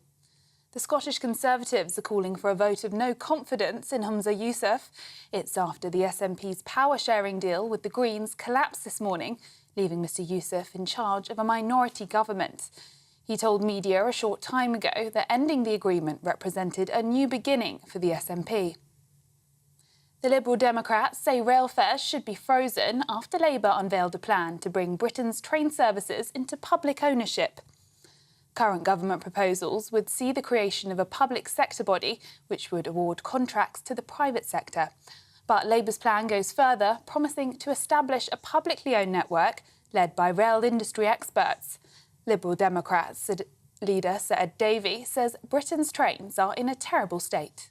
Railways are in a total mess under the Conservatives. Price rises have gone through the roof, services have got worse and there's been so much disruption, so there needs to be change. The Liberal Democrat plan is to make sure that the Great British Railways is set up properly so the public sector has someone bringing it all together. But we want to make sure there's a cut in the fares. The fares in the UK are amongst the highest in Europe, and commuters have just been fleeced. I don't see that in Labour's plan, but Liberal Democrats want a freeze in rail fares. In other news, the Post Office's former head of partnerships says she's truly sorry for the devastation caused to wrongly convicted sub-postmasters. The ongoing inquiry is examining governance, redress, and how the Post Office and others responded to the IT scandal. Angela van den Bogaard says she hopes her evidence will give people the answers they deserve. Saying sorry and no doesn't change what's happened, but I do want to say to everyone impacted by wrongful convictions and wrongful contract terminations that I am truly, truly sorry for the devastation caused to you, your family and friends. I hope my evidence will assist this inquiry with getting to the answers you and so many others deserve. Donald Trump says that US presidents must be immune from the threat of prosecution. He spoke to those gathered outside a court in New York this morning as his hush money case continues. It's a big day for the former president. In a separate case, the US Supreme Court will hear arguments later for why he should be immune from charges related to efforts to overturn the 2020 election. We have a big case today in the Supreme Court on presidential immunity. A president has to have immunity. If you don't have immunity, you just have a ceremonial president. You won't have a. Did you know about the payments? So we have a big, very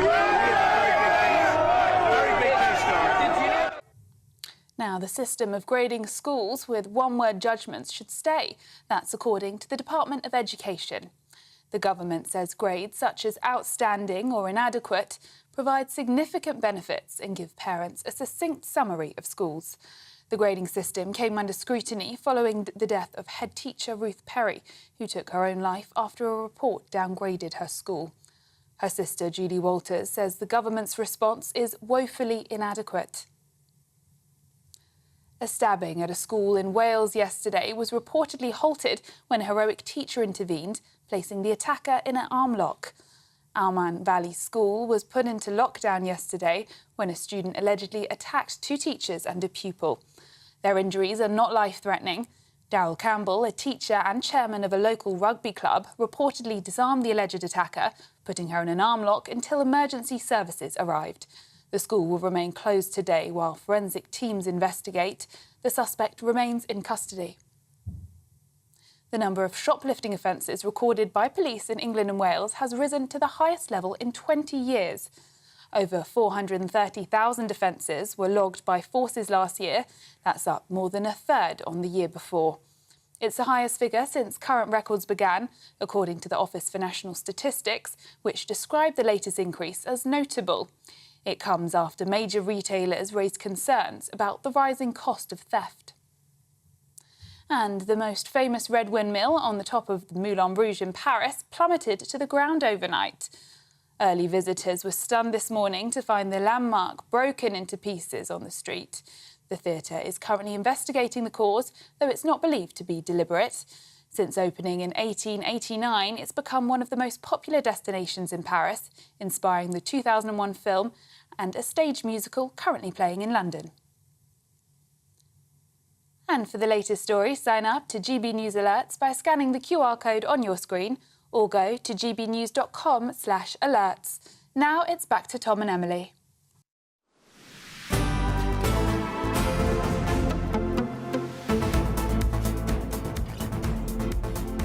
Thanks very much, Sophia. Now welcome back to Good Afternoon Britain here on GB News. Is Humza Yousaf a lame duck leader? That's the claim from Scottish Conservative leader Douglas Ross, who's announced his party is tabling a motion of no confidence in the First Minister. Presiding officer, I can confirm today that on behalf of the Scottish Conservatives, I am lodging a vote of no confidence in Humza Yousaf. He is a failed First Minister. He has focused on the wrong priorities for Scotland. He has governed in the SNP's interests and not in Scotland's interests. He is unfit for office. Shouldn't this be the end of the road for this weak First Minister? There we go. That was First Minister's questions a little bit earlier this afternoon. It comes, of course, as the First Minister has pulled the plug on his party's power-sharing agreement with the Scottish Greens, following a series of disagreements over policy. So the question is, could this spell the end for Humza Yousaf? Shall we get analysis? Sorry. Shall we get analysis now from GB News political editor Christopher Hope? Christopher, that's the question we're asking. Could this spell the end of Humza Yousaf's political career, or at least his position as First Minister? I understand the Liberal Democrats are also behind this motion. Well, it could, frankly. We're at the beginning now of a very dramatic 7 days in Scottish politics. The Tories think they can get this vote of no confidence in Humza Yousaf next week. Tories are saying to me he's in a fight of his life. The numbers are very tight. As you were saying earlier, I think it was you, Emily, saying there that the Green Party, which have now issued a devastating attack on Humza Yousaf having pulled out of this coalition today, they look quite ill-disposed towards supporting Humza Yousaf in this no confidence vote. So it is rapidly unravelling for this First Minister. He's a lame duck leader, according to Douglas Ross, the Scottish Tory leader, and of course an MP in Westminster who tabled the vote of no confidence today. Yousaf hit back, saying the Tories are being predictable. They're playing political games. Well, they certainly are playing games, but the results could be extremely serious and possibly terminal for Mr Yousaf. For Labour's point, Anas Sarwar, the Scottish Labour leader, he's calling for an early election, and that could happen from this if it goes the wrong way for the SNP. The next election is due in May 2026, and no one foresaw any election in Scotland before that period. To recap what happened, Patrick Harvey, Lorna Slater, they quit the cabinet. They've quit the so-called Butte House agreement signed back in August 2021. And that came after an emergency cabinet meeting called by Mr Yousaf. There are 129 MSPs in the Scottish Parliament. 63 are SNP MSPs, which means they need 2 more to have this majority in Holyrood. They haven't got that. The question now is, can the SNP get their policies through Parliament, or are they a lamed up administration? It all really hangs on what will be a very dramatic 7 days in Scottish politics. It seems that Humza Yousaf has really shot himself in the foot here. If he wanted to go about trying to create alliances issue by issue rather than a formal coalition in order to get a budget passed, in order to maintain his position there as First Minister, he's done it in perhaps the most peculiar way possible. He has completely ridden roughshod over the democratic process that was taking place within the Scottish Green Party. They were asking their members what they should do, and in the middle of that process, he's gone, no, you're out. It's not a way to win friends and influence people. Yeah. I find it really hard to imagine how he's going to get anything through Parliament now. He was acting really as though he's got a majority he didn't actually have. One senior Tory in Westminster told me last night, we like him exactly where he is. They think that Humza Yousaf is a weak politician, nothing like Nicola Sturgeon in her pomp. Of course, she's got her own issues at the moment. We'll leave them there. But they think that Humza Yousaf is a great thing for people of the Tory party, probably Labour too. Those who are trying to support the union think he's being helpful. Why he moved ahead of where the Greens were with their protracted democratic process, I don't know. And, of course, it's worth saying that Humza Yousaf says this is a sign of leadership, while everyone else, it seems, say it's a sign of political cowardice. But thank you very much indeed, Christopher Hope, GB News political editor. Great to get your analysis on this one.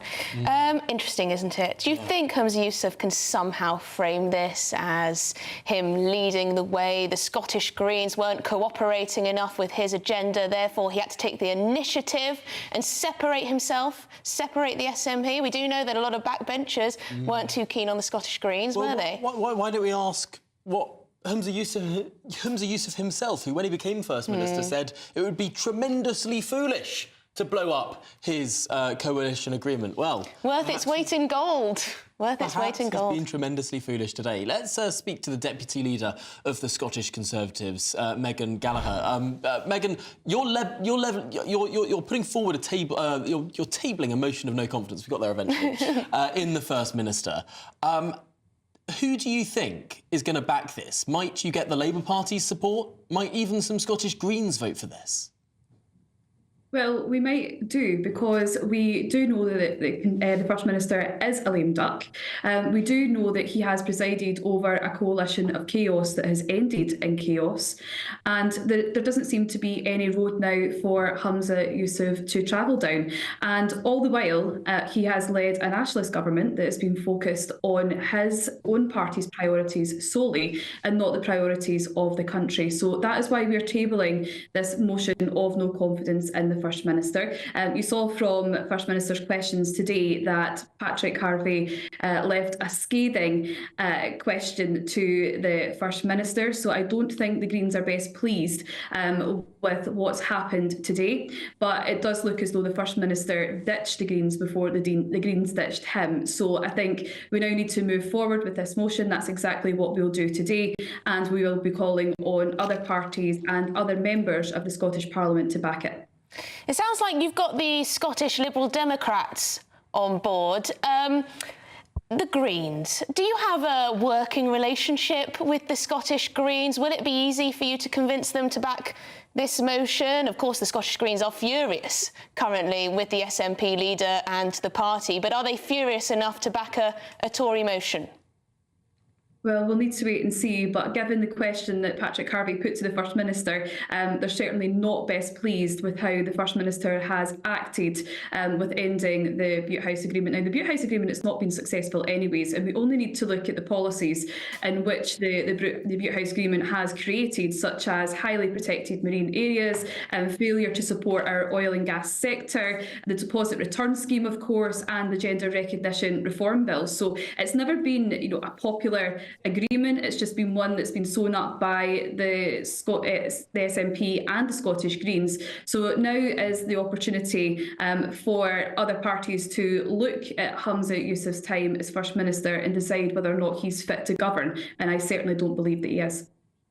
How does this whole situation work now? Because Humza Yousaf will be trying to build coalitions, and frankly, I find it very hard to sort of think how these coalitions will work, issue by issue, vote by vote. Can you imagine any unionists wanting to work with him? Well, again, that's for political parties on a case-by-case issue. But the way that the SNP has run this government, this parliamentary term, it certainly hasn't been to extend the hand of friendship to unionist parties. And every single time the Scottish Conservatives have put forward something positive, and I can say, just off the top of my head, Douglas Ross's Right to Recovery bill that would look at getting better support for people who are living with addictions. That has just never been a priority for the SNP Green Coalition. So they haven't tried to extend any hands of cooperation on really important issues. So I think it will be exceptionally difficult for the nationalist government moving forward. However, we'll all have to wait and see what happens on the back of this motion that we tabled to. And Megan, just lastly, quickly, will this all make a Labour government up in Scotland more likely? I think they're pretty on a footing with the SNP at the moment. If you look at the voting intentions polling, is that probably going to be the likely result of this, perhaps? Well, polls are polls, and again, we don't know exactly what will happen in the vote of no confidence when this is tabled in Parliament. But what I can say is that the only party that has been standing up for people's priorities right across Scotland is the Scottish Conservatives. Labour do actually tend to vote with the SNP on big ticket items, so there might be, an opportunity for them to work if that is what the Scottish Labour Party choose to do. But that would not be in their interest, I would imagine. However, that just shows that the only party that is offering anything different, that actually is focusing on people's priorities, is the Scottish Conservatives. It's not the Scottish Labour Party. It is worth remembering that on the Scottish hate crime legislation, on the Scottish gender recognition legislation, the Labour Party voted with the SNP on those big-ticket items. But Megan Gallagher, thank you very much for joining us. Really appreciate it. Deputy Leader of the Scottish Conservative Party. We're going to be debating whether army horses should be banned after several people were injured when horses rampaged through central London. And of course, 2 of the horses are in a serious condition still, seriously injured. Should they just be banned? Do we no longer need army horses in this day and age? This is Good Afternoon Britain on GB News.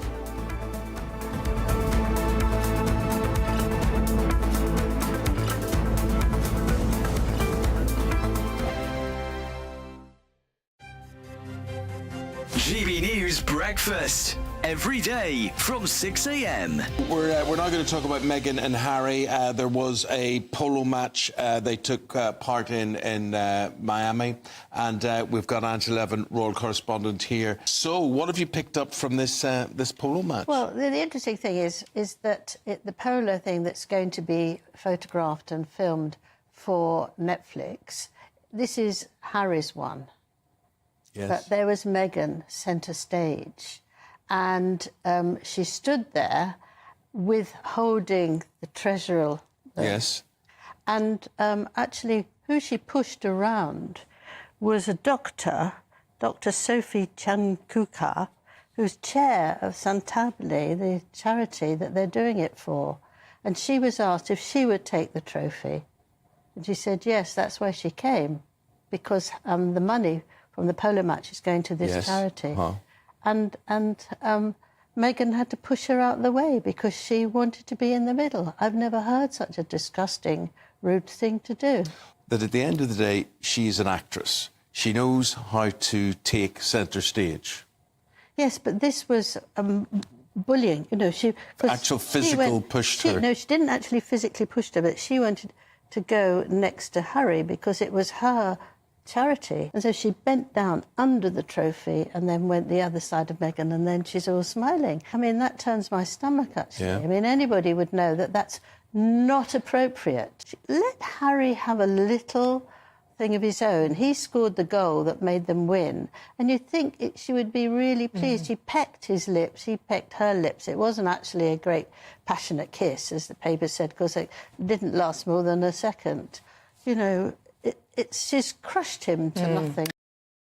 I'm Andrew Doyle. Join me at 7 o'clock every Sunday night for Free Speech Nation, the show where I tackle the week's biggest stories in politics and current affairs with the help of my 2 comedian panellists and a variety of special guests. Free Speech Nation, Sunday nights from 7 on GB News, the People's Channel, Britain's news channel. Your weekend starts here with Friday Night Live with me, Mark Dolan, 8 till 9 on GB News.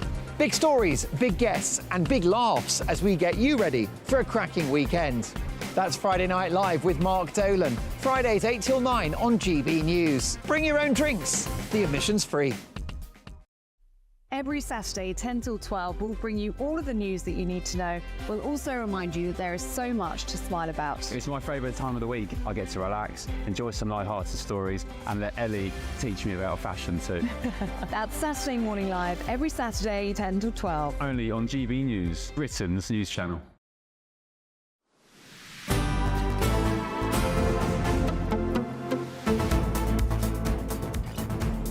Good afternoon, Britain. It's 22 minutes past 1.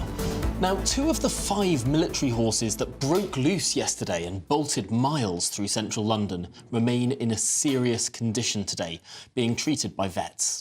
Yes, the frightening and very unusual incident has led to calls from some that the army should not be using ceremonial horses at all, especially in urban areas. Well, let's debate this question now. Joining us to debate this is Kate Werner from the People for the Ethical Treatment of Animals organisation, who doesn't think horses should be used in the military, and the former editor of The Horse and Hound, who used to support the household cavalry as a civilian support rider, Lucy Higginson. We're going to have this debate here now. Let's start, of course, with Kate Werner from the People for the Ethical Treatment of Animals. Why should these? Why should the army not use ceremonial horses? Well, I mean, horses are really sensitive, can become spooked really easily, as we've seen, and forcing them to take part in drills, whether they're ceremonial or, you know, for crowd control, can upset them deeply. You know, they don't choose to be used as the military use them, to be fitted with bits and reins and subjected to loud noises and used to carry humans. And of course, these images of these blood-soaked horses running scared through London should serve as a stark reminder that animals are not military equipment, you know, and it's time that the Ministry of Defence put, you know, an end to using these sentient beings in this way. OK, well, Lucy, let's get your perspective. Why is it absolutely fine to use these horses in this way? Well, we don't use them as fighting forces anymore. We use them largely as ceremonial officers, really. They represent GB, they represent everything that's wonderful about our pageantry. We bring them out as a courtesy to visiting officials and presidents and so on from overseas. When there are state visits, we bring them out on important royal occasions. They are actually selected, bred and trained for this job. So we're not putting, you know, skittish thoroughbreds onto the streets of London. They're very carefully selected and really carefully trained. Yes, they are sentient and they can be flighty and frisky. And yesterday's incident incident was shocking for all. But they've been serving in this way in London for about 350 years, and it's very, very rare to have an incident like this. Obviously, I'm sure it will be reviewed so that any mistakes or any lessons from yesterday can be learned and acted on. But I think most Londoners and most people around the world would really miss having these horses representing Britain, doing Queen's Life Guard in London and so on. It's just part of Britain, and usually the most wonderful uplifting sight in London when we see them doing watering order and on exercise and performing their duties in London. Well, that's a point, isn't it, Kate? Shouldn't all animal lovers appreciate having horses in the heart of London, having horses as part of our armed forces? Well, I mean, horses shouldn't be used to entertain tourists, particularly when they're in situations that could make them bolt and, disappear down roads and, potentially risk their lives and the lives of humans that were present too. And of course, tourists could still visit the iconic sites and pose for photos with guardsmen. Removing the horses from these sites wouldn't at all diminish their charm or the historical interest that tourists have. And I mean, where does it end? What has to happen for us to seriously review the use of horses in these kind of, military events? But Kate, was this on your agenda before this freak incident? Was this something that you'd given much thought to? Because to most people, it seems utterly harmless. It's a nice thing that tourists come and see. It's something that represents Britain internationally. So have you just leapt on this as just the latest Peter cause? Well, Peter works on, ending the use of animals in all different types of ways, and entertainment is one of them. But it isn't harmless, is it? We've seen that these two horses may very well still die from being put in this situation. I mean, the images you're showing now are horrific. And I mean, it's not harmless when they're put in these situations that puts them and the public at risk. We've seen lots of instances. There was a horse that collided with the crowd at the King's coronation. There's plenty of videos online of tourists actually being really disrespectful to the horses on Horse Guard Parade, and the horses, getting really fed up and biting them or trying to move away. Is this, and it doesn't represent the UK. We're a nation of animal lovers. These images that you're showing, that isn't representative of how people in the UK treat animals or think they should be treated. But can I just bring Lucy in on this? Surely, in a way, these horses have been looked after as best they can. This was a freak incident. This does not happen very regularly. That's why it made front pages. They've been looked after by the very best vets, I'm sure. Having spent a lot of time in Knightsbridge Barracks where these horses are stabled, but not all year round. They do get an extensive holiday in Norfolk every summer as well. They're looked after beautifully, and their care and their stabling has evolved with, modern practices. They're in beautiful condition. Horses are essentially working animals that like having a job. Most horses, especially the ones that train up well, they love being busy. They prick their ears when they see a bridle approach for them. So yes, this was a shocking incident, but they are also working animals a little bit. Their formal military role is to defend the monarch on parade. So if we still value having dignitaries riding in open carriages, they flank those carriages to be in the way if somebody throws missiles at them or whatever, at the dignitaries or the monarch or what have you. So they do have a working role as well beyond just standing on lifeguard, Queen's Lifeguard. And they are magnificently cared for. And many of them thrive in this role and live a really long working life because they are so well cared for with great nutrition, regular exercise, holidays, and so on. So they are, the fundamental question is, are you happy for the horses to be ridden or not? Almost all of Britain is very happy for horses to be ridden because they love it. And it's a really, generational thing we've always done, and we do it better than most countries in the world. You're trying to come in there, Kate. Yeah, I mean, I was just going to say, the question is whether we want to put horses at risk of this happening again. And like I say, do we want to risk losing their lives? Do we want to risk risking human lives? As much as these animals are trained and looked after, the point is that you can't really desensitize them. It's their natural instinct to be flighty. And, no matter how much training is put in, we can never guarantee that they won't react while on duty. They don't. There's always risk. There's always a risk with horses, but this can just as easily happen in the countryside where we have huge lorries and huge ratios of traffic, and we have equestrian bodies working really hard to open routes up for riders. But I think this was an extraordinary incident yesterday and an extraordinary noise. You know, it takes more than an exhaust backfiring to upset these horses. So I think it was quite an exceptional incident. Sure, but in the centre of London, we can expect there to be, skyscrapers being erected, lots of construction noise, but because that's what happens in cities. But horses don't belong in the centre of London with all of this noise and, possible things that can upset them and make them bolt, So why risk it? It looks like we're going to have to agree to disagree, but thank you very much. That was a fantastic head-to-head. Lucy Higginson, who supported the Household Cavalry as a civilian support rider. Thank you very much indeed. And, of course, Kate Werner from Peter. Well... No, I think that I can guess where all the comments from GB News viewers might be on this question. Mark says, should horses be banned from the use by the military, yay or nay? Very good. Very good. We should have got there first. We should have got there first. Goodness me. But, of course, we will be back after your headlines with some much more news. We're going to be discussing Labour's plans to what they describe as renationalise the railways. But is it quite as simple as that? First, your afternoon headlines.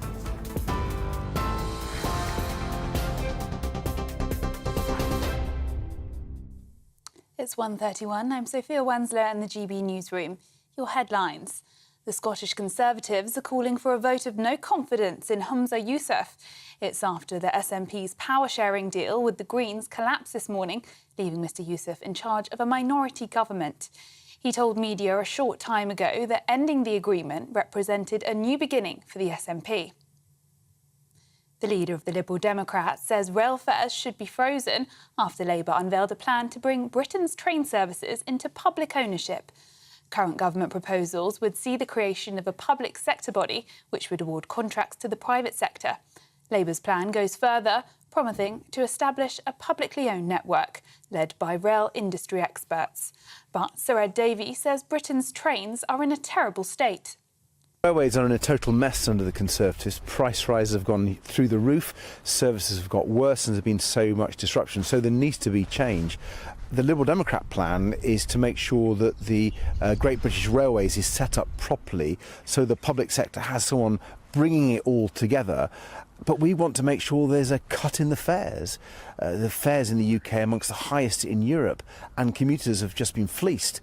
I don't see that in Labour's plan, but Liberal Democrats want a freeze in rail fares.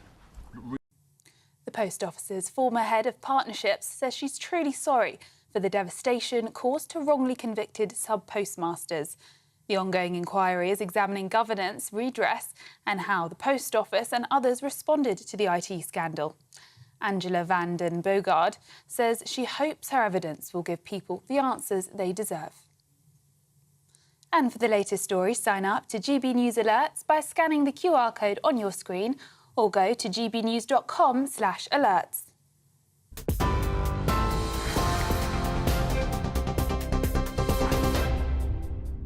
Cheers Britannia Wine Club proudly sponsors the GB News Financial Report. And here's a quick snapshot of today's markets. The pound will buy you $1.2511 and €1.1672. The price of gold is £1,860 and 27 pence per ounce. And the FTSE 100's at 8,102 points. Cheers Britannia Wine Club proudly sponsors the GB News Financial Report. Hello, here's your latest GB News brought to you by the Met Office. There will be quite a few showers around today, but also a few sunny spells in between. At the moment, we are under the influence of low pressure, and it's this that's bringing the showery theme across the bulk of the UK. Perhaps today, though, the most frequent and heaviest showers will be across parts of South Wales, southwest England, some heavy bursts possible here. Elsewhere, the showers will be a bit more hit and miss, though there's a reasonable chance that you may catch one or two. In between the showers, some bright or sunny spells are likely to develop, and the sun has some decent strength at the moment, but temperatures will be a little bit below average for the time of year, staying in single figures for most places in the north, highs of around 14 or 15 Celsius further south. More showers to come as we go through the end of the day, and perhaps some more persistent rain affecting parts of the southeast this evening.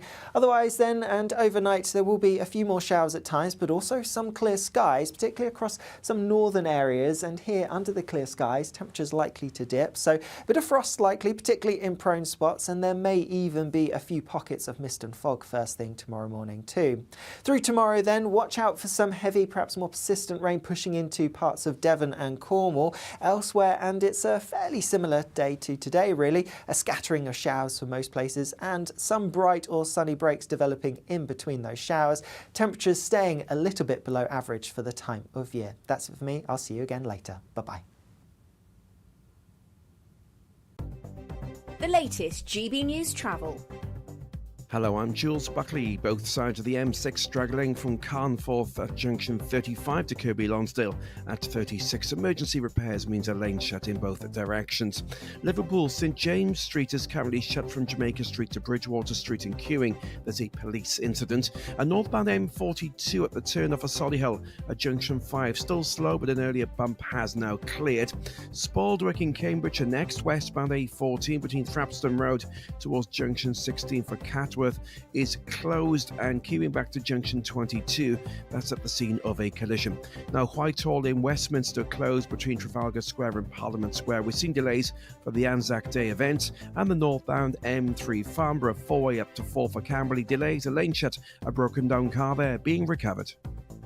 You can stay up to date throughout the day by visiting our website gbnews.com. Join me, Camilla Tominey, every Sunday at 9:30 when I'll be interviewing the key players in British politics and taking them to task. This report basically says that he's not fit to stand trial. With an upcoming election looming over Westminster, now is the time for clear, honest answers. I agree. And that's precisely what I'll get. Is he indecisive? Incompetent? That's the Camilla Tominey Show at 9:30 every Sunday on GB News, the People's Channel, Britain's election channel.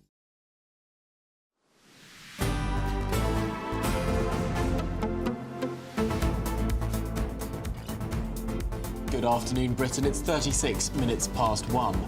Now, can you trust the Labour Party to run the country's railways? Can you? Well, in one of the biggest election pledges so far, the Shadow Transport Secretary, Louise Haigh, is promising to nationalise rail services, a policy she actually revealed right here on GB News all the way back in January.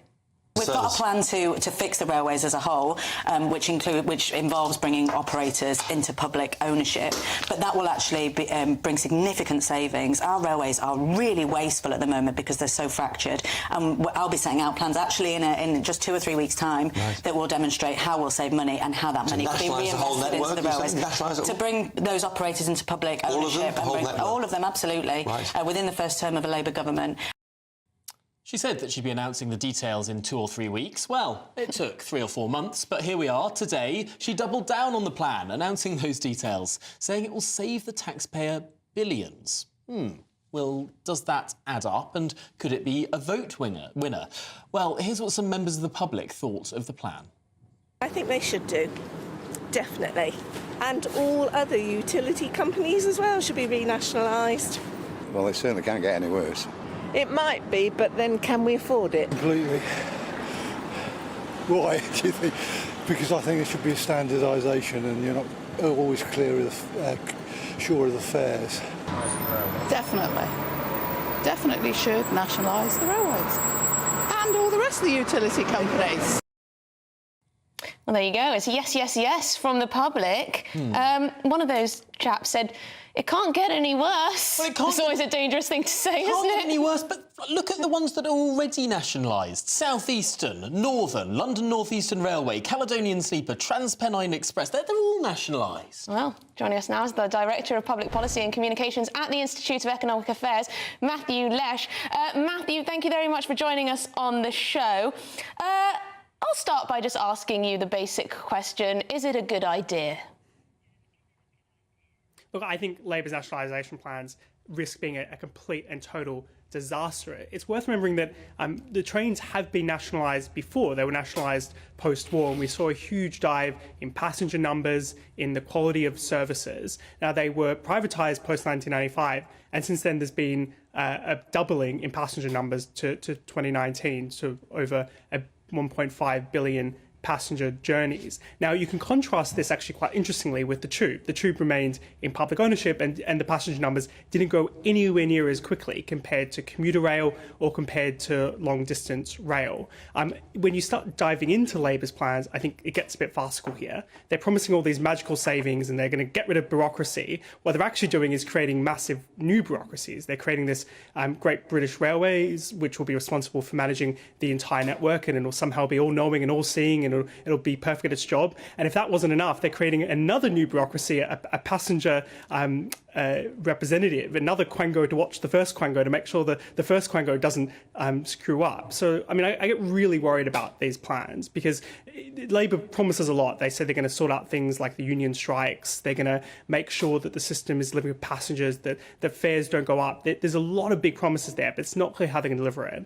And it seems obvious to me that you're going to end up having more problems and more disruption on the railways if they are centralised. You're giving more power to the unions who'll be able to strike across the entire network anytime they like to get more demands out of it. You're not answering questions about where all this investment's going to come from, especially since we know there's limited resources fiscally from the government. So high promises, and I think people hope a lot out of these plans, but it's not clear. You know, we heard earlier, well, it couldn't be worse. I think it definitely can be worse, and that could be the result of these plans. Completely take your point on bigger, full national strikes. Certainly, that's a risk here, but are we at risk of over-egging what's actually happening? This isn't going back to the bad old days of complete British Rail nationalisation. This is franchises being taken one by one. A great number of franchises are already run by the government. Now, people can make their own views as to whether South Eastern, works particularly well or not, run by the government as things stand.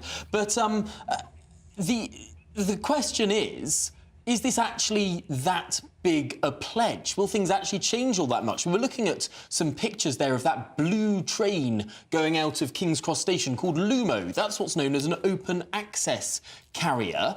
That one actually won't be nationalised under Labour's plans. They're going to leave that one still private. So are they actually going to change all that much?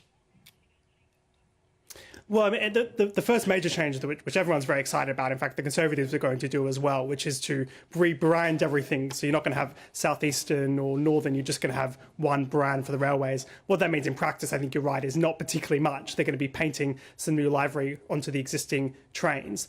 You're right, there are some elements that will remain private. This has actually annoyed some on the left of the Labour Party. The rolling stock, the trains themselves, will still be privately owned because the government doesn't want to have to put forward the upfront cash to invest into it. And thankfully, Labour also won't be getting rid of the existing open access providers. Now, what worries me is open access is fantastic. You're right, Lumo has been a big success. It's not going to be nationalised. It'll continue operating. But that's really the model I think Labour should be adopting. It should be a pro-competition model rather than having a big national operator and then allowing a few open access additional operators here and there. I guess the challenge to that is how much real competition can we have on the railways? We only have a certain amount of infrastructure that we can have. We can't necessarily have competing rail lines going to the same place. Is there a limit on the amount of competition?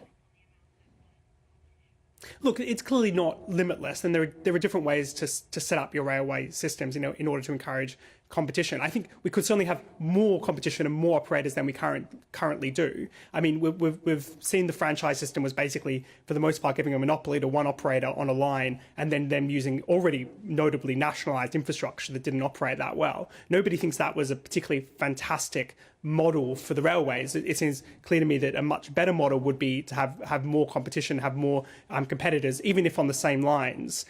You can operate trains at different times and allow competing and bidding to operate trains across the network. That sounds a bit complicated. Everywhere, but it certainly could. Well, it's complicated, but it's no more complicated than the state taking it all over and thinking that it knows best about how to operate the system and that it can do so efficiently. Yes, it's the model of open access. Isn't the experience. The Lumo trains, those new blue ones, they run on the same lines. The Eastern Main Line, they run on the same lines as LNER, but just at different times, and then they compete with each. I suppose you could treat it like you do airport runways. Yeah. It's not just one plane that gets to fly on the runway. Lots of different companies can fly on the same runway. And I think it's exactly right. We should think about airlines as a big success in competition. We have different airlines providing a different quality of service at all sorts of different price ranges. You could have a similar situation on the railways as well. And we see with Lumo that at times that they're running trains, the prices tend to be lower on LNER as well. So it also results in lower passenger costs at the same time. So it's win-win. Now, I think you're right, Emily. It's not going to operate perfectly everywhere all the time, but it should certainly be, I suppose, the ideal we work towards. Creating a national operator, I think, does the opposite, though, because the government won't want too many open access operators competing with its own services. Yeah. And therefore, I think there'll be a big incentive not to have more open access, even if in theory you can have some open access. Very interesting indeed. Thank you for joining us, Matthew Lesh from the Institute of Economic Affairs. Good to get your take on all this. Yes, I was just thinking it would be rather difficult to have multiple different train operators on the same lines. I mean, be a lot of fighting over which times they get, right? I want the 8:01. I want the 8:01. Oh no, this company wants the 8:01. Oh, you could. And who decides? Every 10. Why not? A new train every 10 minutes. Okay, that'd be great. Well, maybe that's the answer. Let us know what you think. Or how about this? Why don't we build some more railway track? All right. Straight through a village near you. That's what Tom wants. Straight through your village. Straight through your back garden. It's what the Japanese do. They can privately fund the tracks because they'll build the tracks out somewhere, one company. The ruin apartment block. And then they'll build sort of a hotel next to a station. The land value will rise because it has transport connections to it, and that funds the whole track. No taxpayer money harmed. Well, what we do know is that the situation as it is now is not sustainable, particularly for the purse. So let us know if you even use the trains anymore. They are viciously, fiercely expensive. gbnews.com/your say. Well, when we come back, we're going to be going live to Wales to get the very latest on that school stabbing that left 3 injured. More on that after this.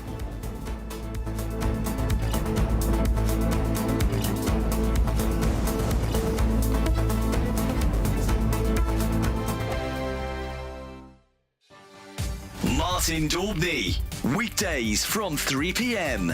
A man who worked for Sainsbury's for 20 years was sacked because he didn't pay for a few bags for life. Niamke Dofu put his shopping through a self-service checkout after his night shift, and CCTV showed him choosing the 0 bags used option, and he was fired for gross misconduct. Well, joining me now to discuss this in our studio is the lawyer and broadcaster and great friend of the show, Andrew Eborn. Andrew, welcome to the studio. Join you, Martin. Certainly is. Now, on the one hand, yes, he was caught bang to rights on CCTV.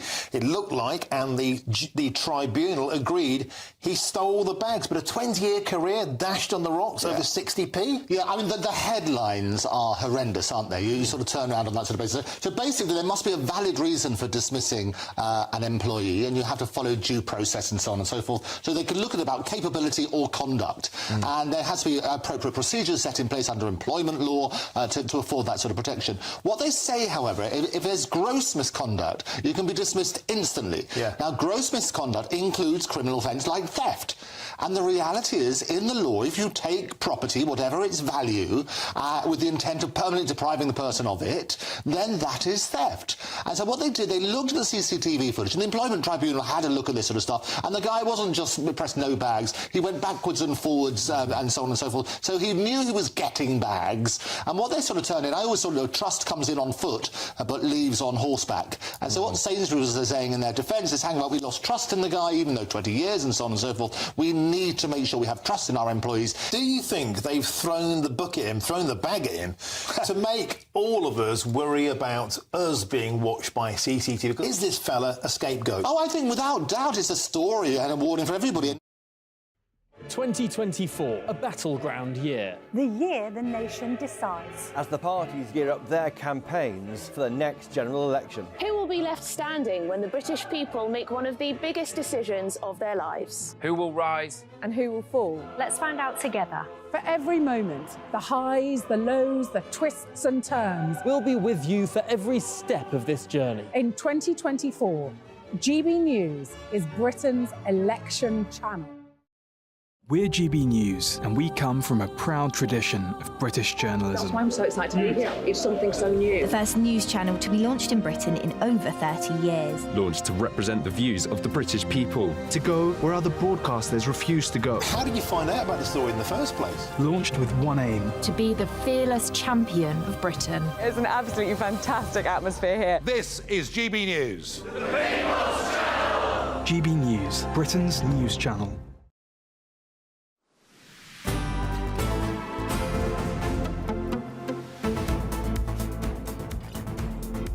Good afternoon, Britain. Just coming up to 10 minutes to 2. Now, yesterday, a Welsh school was sent into code red lockdown after 2 teachers and a student were stabbed. Yes, it has been reported that a teacher restrained a teenager after the attack. A teenager has since been arrested. But leaving this to one side, there are questions now about teacher safety in schools and the growing problem, or seemingly growing problem, of violence in our schools. Well, joining us from the Armand Valley School in Carmarthenshire, where the incident happened, is GB News reporter Jack Carson. Jack, what's the very latest?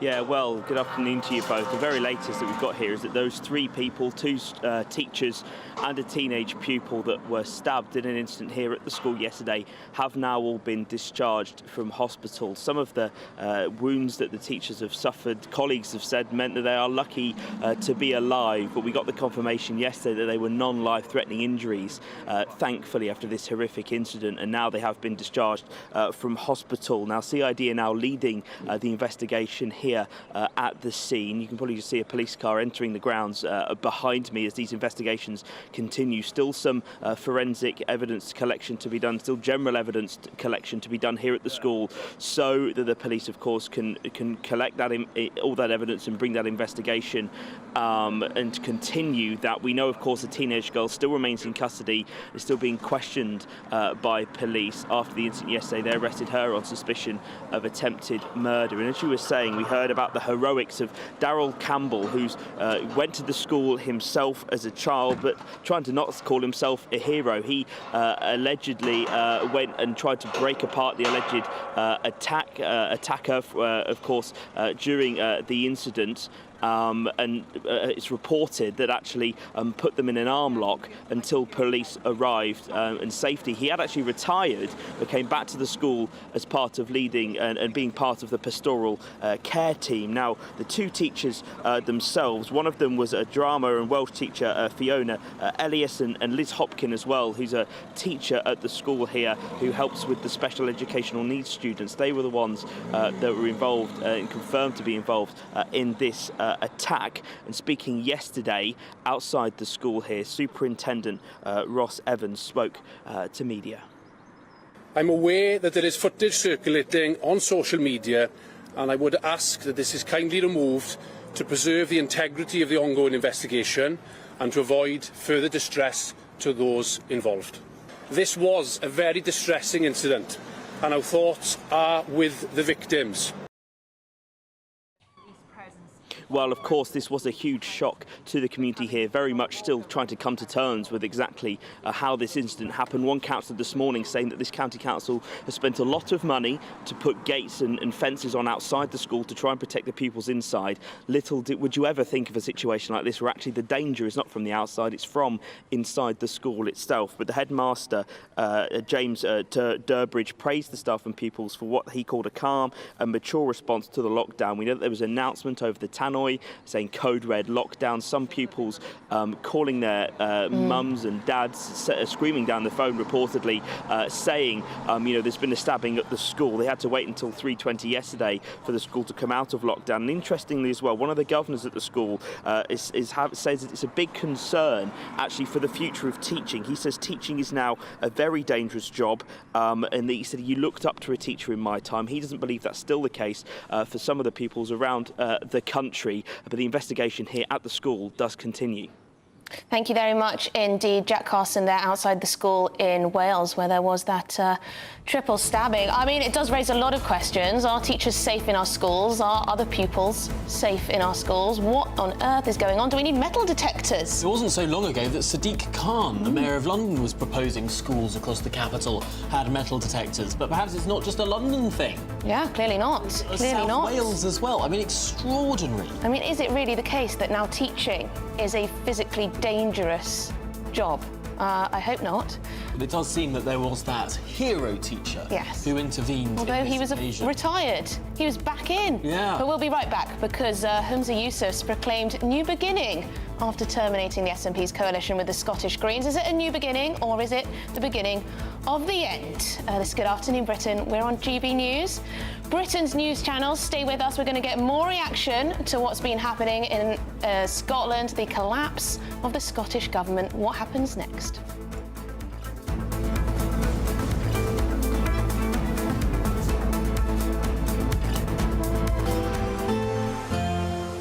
A brighter outlook with Box Solar, sponsors of weather on GB News. Hello again. Here's your latest GB News weather brought to you by the Met Office. It is going to stay rather cool as we go through the end of the week, and there will be some more showers to come for most of us as well, because we are still under the influence of an area of low pressure just out in the North Sea, bringing a showery theme across the bulk of the country. So more showers as we go through into the evening, perhaps something a bit more persistent, a damp end to the day across parts of the southeast, but that rain will clear away as we go overnight elsewhere, and there will be some showers at times, but also some clear skies. And under the clear skies, temperatures are going to take a bit of a dip. Again, there could be a bit of frost first thing tomorrow morning and possibly a few pockets of mist and fog too. Otherwise, as we go through Friday, then something a bit heavier rain-wise pushing into parts of Devon and Cornwall as we go through the day. Elsewhere, and on the whole, it looks relatively similar to today, really. Yes, there'll be a scattering of showers for many of us, but some bright or sunny spells in between the showers. Despite the sunshine, though, sticking with that rather cool theme, temperatures reaching highs of around 8 or 9 Celsius in the north, 13, possibly 14 Celsius further south. Into the weekend, and there will be something a bit more unsettled still to come. Outbreaks of rain across central parts don't look particularly heavy on Saturday, and a few showers further north, but it's on Sunday when there's the chance that we could see something a bit heavier in terms of rainfall wise, but we are likely to see our temperatures picking up a little bit as we go into the new week. Bye-bye. That warm feeling inside from Boxed Boilers, sponsors of weather on GB News.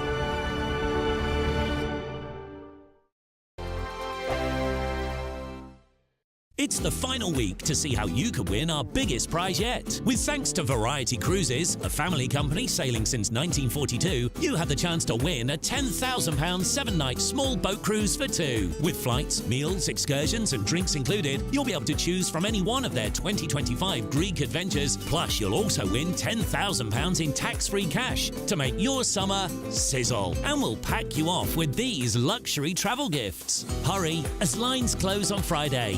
For another chance to win a prize worth over £20,000, text WIN to 63232. Text costs £2 plus one standard network rate message. Or post your name and number to GB04 PO Box 8690 Derby DE1 9TT. UK only. Entrance must be 18 or over. Lines close at 5 p.m. on Friday. Full terms and privacy notice at gbnews.com/win. Please check the closing time if listening or watching on demand. Good luck. Your weekend starts here with Friday Night Live with me, Mark Dolan, 8 till 9 on GB News.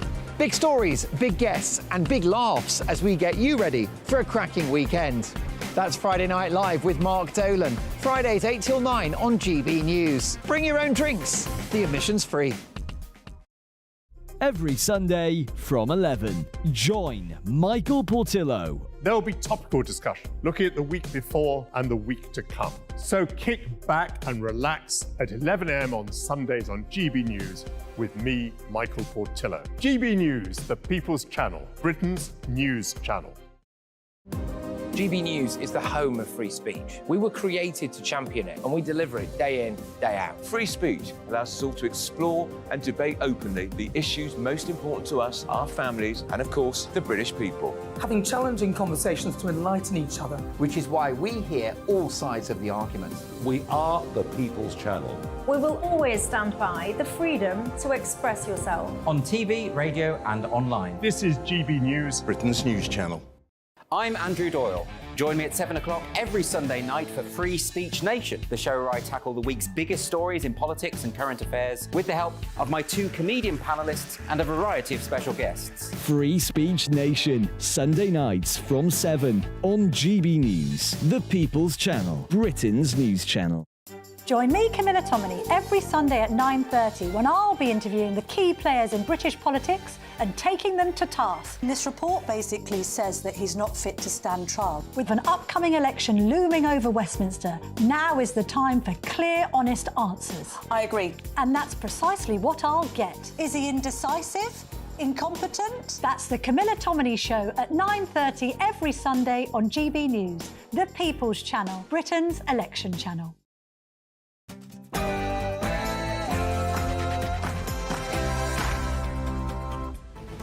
Good afternoon, Britain. It's 2 o'clock on Thursday, the 25th of April. Scottish government collapse. Humza Yousaf has been labelled a lame duck leader after his power-sharing agreement with the Greens fell apart. The First Minister says this is a new beginning. Others say it's the beginning of the end. Full steam ahead.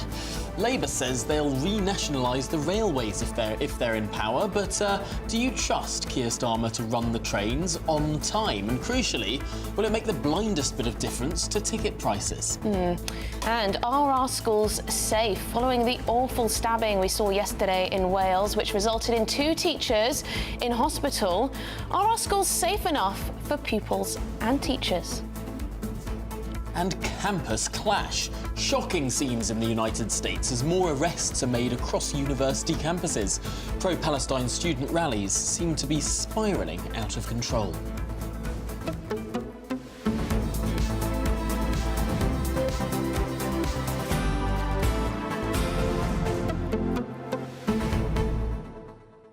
Now, there seems to be some confusion amongst those on gbnews.com/yoursay as to whether it was the Greens who abandoned the power-sharing agreement, the coalition agreement, or if it was the SNP that kicked them out. And the truth is, it's sort of a bit of both. Somewhere in between. Because the Greens were undergoing a democratic process to ask whether they would or not leave this agreement. And halfway through that democratic process, there comes Mr Humza Yousaf saying, no, sorry guys, you're out. Well, because we're talking about this in terms of what it means for Humza Yousaf and what it means for the SNP, but what does this mean for the Scottish Greens? I mean, they had some power, didn't they? And now they have nothing. No, although they might argue... In terms of government, anyway. They might argue that the agreement that they reached, the Butte House coalition agreement, was perhaps not being so adhered to. Because, of course, part of that agreement was the self-ID, gender recognition stuff. Well, they did pass that, but then it got cancelled and they're not now pursuing it again. The Greens got angry over that. But then the Greens got angry with a second U-turn from Humza Yousaf over green targets by 2030, now abandoned. That really did rile them up. But there may well be people within the SNP who are happy that this coalition of sorts has come to an end, a juddering halt, because they didn't approve of those. There are people within the SNP, those who backed Kate Forbes, remember, to be the leader, who don't agree with any of those Green policies, Scottish Greens policies, particularly on the gender stuff. And there are lots of SNP seats up in the northeast of Scotland, around Aberdeen, in the oil and gas industry, where that employs so many people and creates so much wealth. Well, the Greens want to shut that all down. If you're an SNP politician in that part of the world, you might be thinking, thank goodness we've got rid of this ball and chain. But Now Humza Yousaf does not have a majority in Parliament and he'll struggle to find the votes. He'll have to ask other parties, opposition parties, to pass his own legislation. Yes, and they may not be feeling awfully generous. But let us know your assessment of what's happening north of the border in Scotland. gbnews.com/your say. I know lots of you are in Scotland and you have strong views on how the SNP has managed Scotland with its policy agenda. Let us know. gbnews.com/your say is the way to get in touch. But let's get the headlines.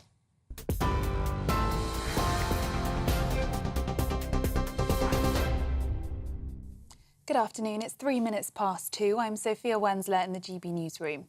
Your top story this hour, the government says more people should be using Britain's trains despite widespread dissatisfaction with the services.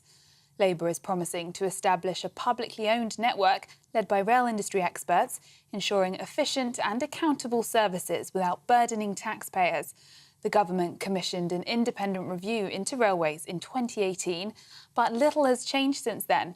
Transport Secretary Mark Harper says the network is still recovering from COVID lockdowns. The big thing we're still having to deal with is the impact of the pandemic. The rail industry at the moment is financially not sustainable at the moment. The only route to solving that is to use the private sector innovation, the stuff they demonstrated they could deliver when we privatised them, when they doubled passenger numbers. We've got to get more people using railways. That's the only way they become financially sustainable. There's nothing in Labour's plans that's going to deliver that, quite the reverse. The Scottish Conservatives are calling for a vote of no confidence in Humza Yousaf. It's after the SNP's power-sharing deal with the Greens collapsed this morning, leaving Mr Yousaf in charge of a minority government. He told media a short time ago that ending the agreement represented a new beginning for the SNP. A former top executive at the Post Office says she is truly sorry for the devastation caused to wrongly convicted sub-postmasters. The ongoing inquiry is examining governance, redress and how Post Office and others responded to the IT scandal. Angela van den Bogerd says she hopes her evidence will give people the answers they deserve. Saying sorry and no doesn't change what's happened, but I do want to say to everyone impacted by wrongful convictions and wrongful contract terminations that I am truly, truly sorry for the devastation caused to you, your family and friends. I hope my evidence will assist this inquiry with getting to the answers you and so many others deserve. In other news, Donald Trump says that US presidents must be immune from the threat of prosecution. He spoke to those gathered outside a court in New York this morning as his hush money case continues. It's a big day for the former president. In a separate case, the US Supreme Court will hear arguments later for why he should be immune from charges related to efforts to overturn the 2020 election. We have a big case today in the Supreme Court on presidential immunity. A president has to have immunity. If you don't have immunity, you just have a ceremonial president. You won't have a president. Did you know about the payments? So we have a very big case story. Now, the system of grading schools with one-word judgments should stay. That's according to the Department of Education. The government says grades such as outstanding or inadequate provide significant benefits and give parents a succinct summary of schools. The grading system came under scrutiny following the death of head teacher Ruth Perry, who took her own life after a report downgraded her school. Her sister, Julie Walters, says the government's response is woefully inadequate. A stabbing at a school in Wales yesterday was reportedly halted when a heroic teacher intervened, placing the attacker in an arm lock. Armagh Valley School was put into lockdown yesterday when a student allegedly attacked two teachers and a pupil. Their injuries are not life-threatening. Daryl Campbell, a teacher and chairman of a local rugby club, reportedly disarmed the alleged attacker, putting her in an arm lock until emergency services arrived. The school will remain closed today while forensic teams investigate. The suspect remains in custody. And the number of shoplifting offences recorded by police in England and Wales has risen to the highest level in 20 years. Over 430,000 offences were logged by forces last year. That's up more than a third on the year before. It's the highest figure since current records began, according to the Office for National Statistics, which described the latest increase as notable. It comes after major retailers raised concerns about the rising cost of theft. And the famous red windmill on top of the Moulin Rouge in Paris plummeted to the ground overnight. Early visitors were stunned this morning to find the landmark broken into pieces on the street. The theatre is currently investigating the cause, though it's not believed to be deliberate. Since opening in 1889, it's become one of the most popular destinations in Paris, inspiring the 2001 film and a stage musical currently playing in London. And for the latest stories, sign up to GB News Alerts by scanning the QR code on your screen or go to gbnews.com/alerts. Now it's back to Tom and Emily.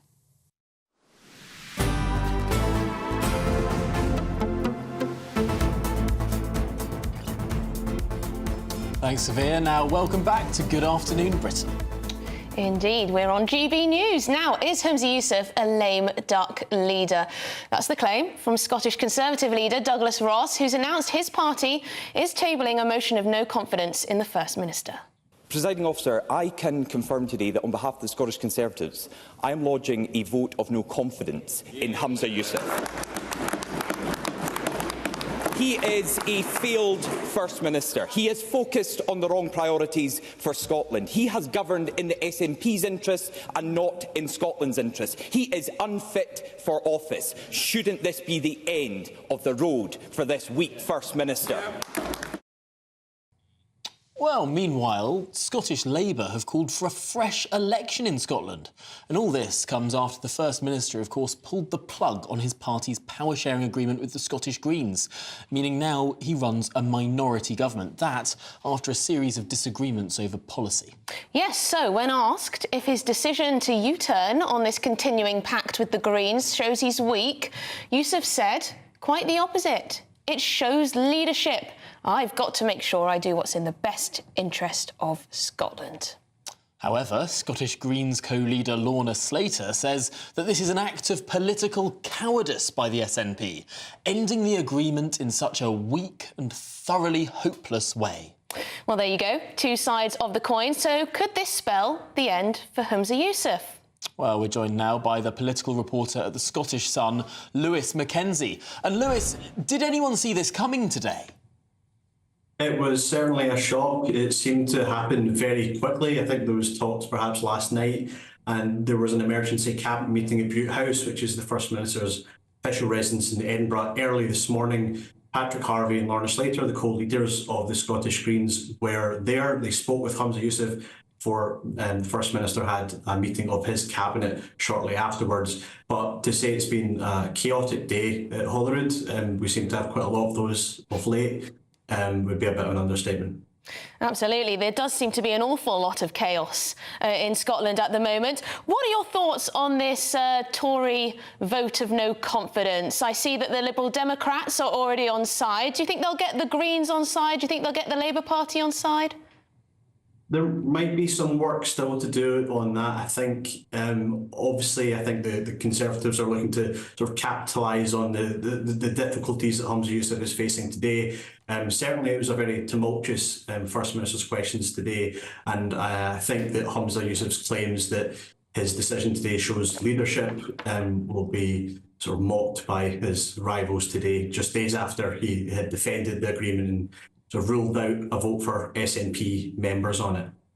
Now, of course, Anna Sarwar, the leader of the Scottish Labour Party, has said that this means that an election must surely now come. I suppose we're not expecting one in any short order, but if Humza Yousaf can't get a budget through, if he fails at some significant pieces of legislation now that he doesn't have a majority, surely an early election is now a possibility. I mean, I think Humza is in a very difficult position. One of the things that he made the point of at First Minister's questions today was he tried to reach out to political opponents and urge them to sort of come together, suggest their own ideas and seek to work with the Scottish Government. But I think that is not going to be easy to achieve when for much of the time that the Greens and the SNP have been in government, they've sort of been quite dismissive towards political opponents in the chamber at Holyrood. So I think that is going to be a big struggle for Humza Yousaf now going forward. And I think, of course, Labour will be interested in an election because polling at the moment for them in Scotland has them ahead of the SNP going into the general election, obviously, which we expect perhaps later this year. So they are in a strong position. Again, I think rivals of the SNP at the moment will want to capitalise on the sort of chaos that's happening today.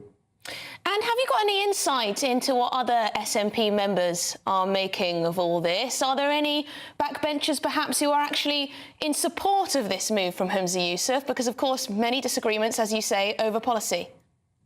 I think there's several. One of the most prominent has been Fergus Ewing. He's been speaking to journalists this afternoon at the Parliament. He was a minister previously in the Scottish Government. He's a bit of a veteran MSP here.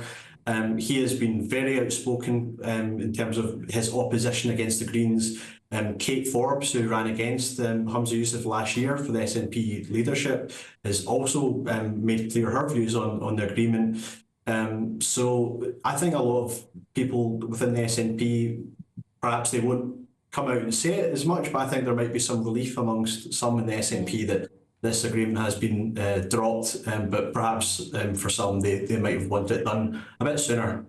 And yet, undoubtedly, Humza Yousaf's position is now weaker than it was yesterday. He's taken a real reputational blow on top of all of the other scandals that the SNP has been involved in. Is there any chance that there'd be a leadership challenge within the SNP?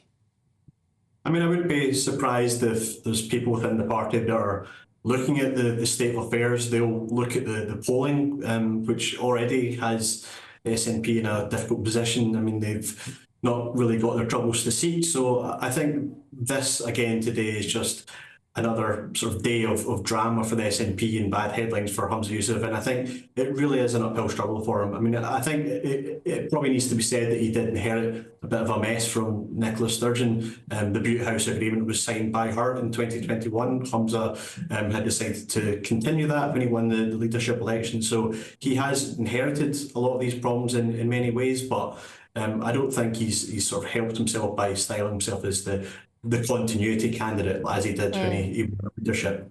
Well, thank you very much indeed, Lewis Mackenzie, political reporter at the Scottish Sun. Great to speak to you. Shall we get the thoughts of the former SNP councillor, Austin Sheridan? Austin, Humza Yousaf, nice to speak to you.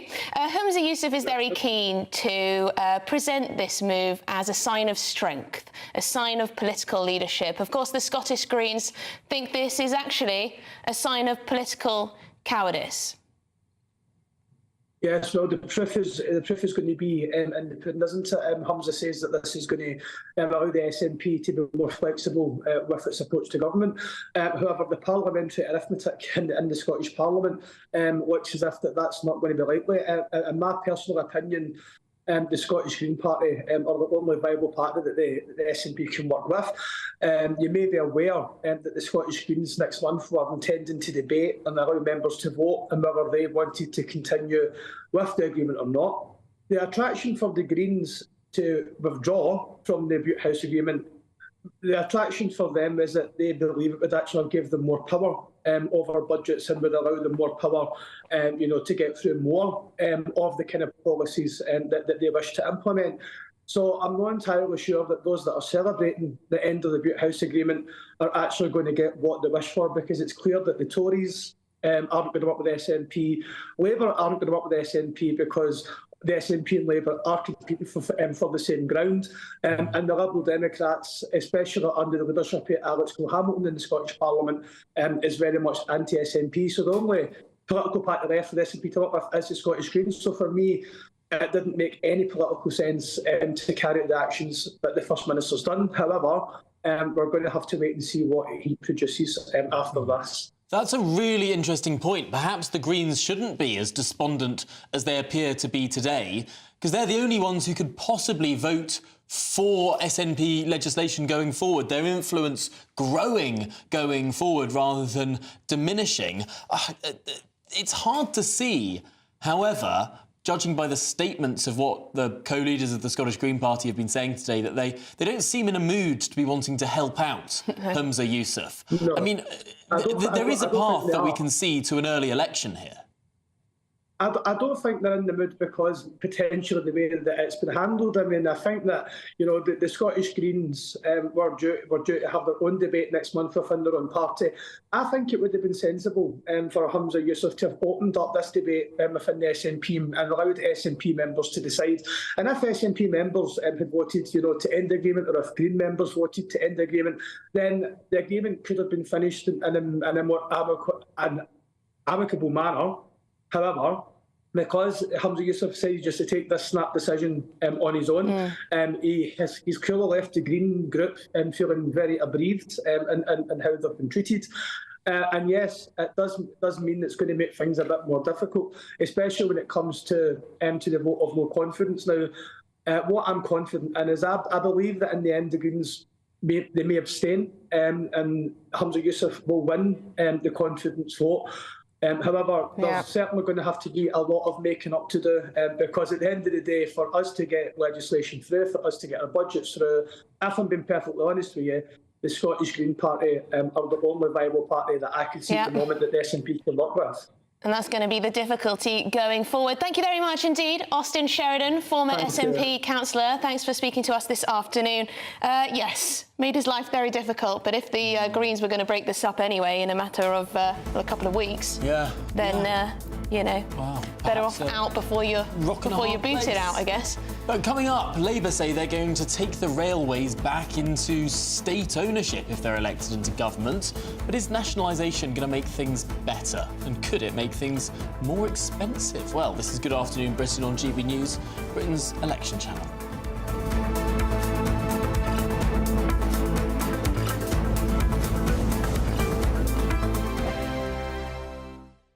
Sunday with Michael Portillo from 11, only on GB News. Many of the people that you had invited to come and speak were people who've been elected in their own countries. I'm thinking of people like Suella Braverman. I'm thinking of Nigel Farage, who has been a member of the European Parliament, of course, had an enormous impact on British politics.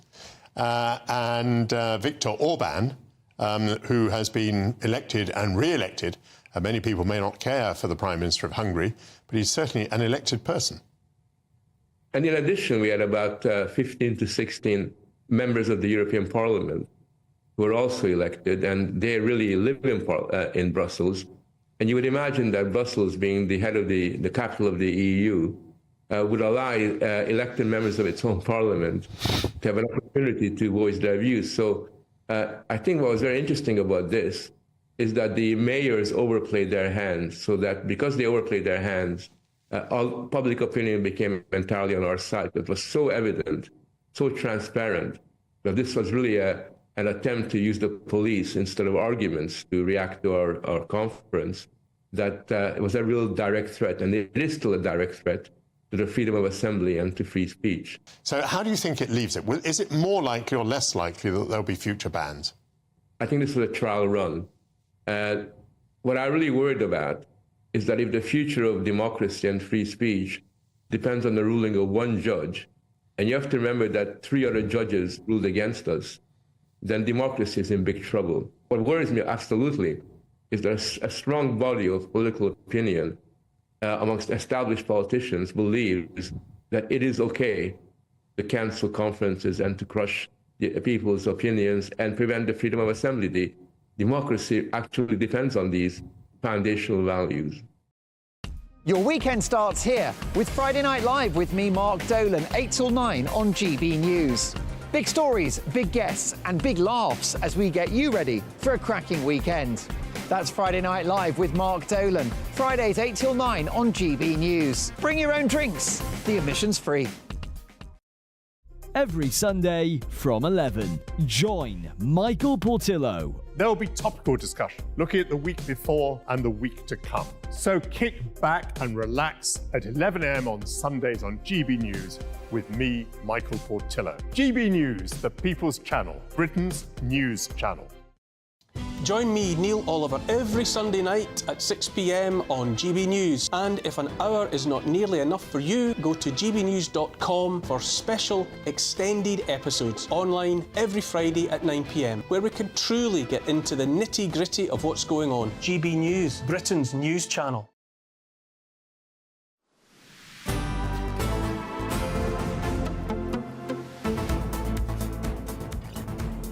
Well, you've been getting in touch about what's happening in Scotland in particular. Marianne's not impressed with the SNP's record. She says the SNP are failing Scotland in every aspect. More poverty, they're failing in education, health, life expectancy, drugs, homelessness, freedom of speech, economy. None of their policies seem to serve the Scottish people, she says. Well, John says Humza has demonstrated the effects of puberty blockers can be reversed. 4 days after the SNP or the Scottish NHS stopped puberty blockers, Humza has finally grown a pair and got rid of the greens. Oh my God, Tom. Goodness me. Lynn says, again, Scotland's been badly led by the shocking SNP. Complete chaos in Scotland. The Greens would be no loss. And Mick is just enjoying what's happening. He says it's brilliant watching the SNP implode. More popcorn, please. So there you go. Let us know if you are a fan of Humza Yousaf and you are a fan of the SNP in Scotland. Yeah, well, just lastly, Alistair says, can you explain what will happen if the vote of no confidence in Humza Yousaf is successful? Well, then he is removed as First Minister, and the way that First Ministers are appointed in Scotland, new First Ministers, is they have to be elected by the Parliament. The Parliament nominates the First Minister, and then the monarch appoints the First Minister. But it's hard to see how any other member of the Scottish Parliament could get a majority of votes in the Scottish Parliament to become First Minister. The SNP would probably have to try and nominate someone else with Green support. Are they going to be able to find that? So it's not going to be an easy process if that's what happens. Well, it could have to be an election. Yeah, well, in other news, can you trust Labour to run the country's railways? In one of the biggest, at least most visible election pledges so far, the Shadow Transport Secretary Louise Hay is promising to nationalise rail services one by one, a policy that she actually revealed right here on GB News back in January. We've got a plan to fix the railways as a whole, which involves bringing operators into public ownership, but that will actually bring significant savings. Our railways are really wasteful at the moment because they're so fractured. I'll be setting out plans actually in just 2 or 3 weeks' time that will demonstrate how we'll save money and how that money could be reinvested into the railways. To bring those operators into public ownership, all of them, absolutely, within the first term of a Labour government. Well, there we go. That's what she said back in January. Fast forward to today, she doubled down on the plan, saying it will save the taxpayer billions because privatisation isn't working. But the Transport Secretary, Mark Harper, doesn't think it'll improve passengers' actual experiences. It's an unfunded plan that they've got. They've got no idea how to pay for it. And also, the other thing I think, there's nothing in it that's going to improve services for passengers. The other thing that people need to understand is what are the damage that will be done by Angela Rayner's plan to reverse all our trade union legislation.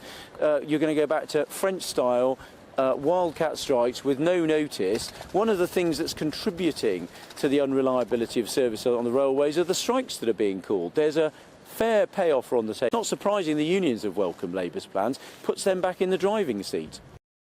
Well, is that right? Will it embolden the unions? I can imagine a world in which it does, but let's get the view now of the commercial manager for West Coast Railway, James Shuttleworth. Now, James, the West Coast Partnership, they're known to people as Avanti West Coast, the franchise is up in 2026.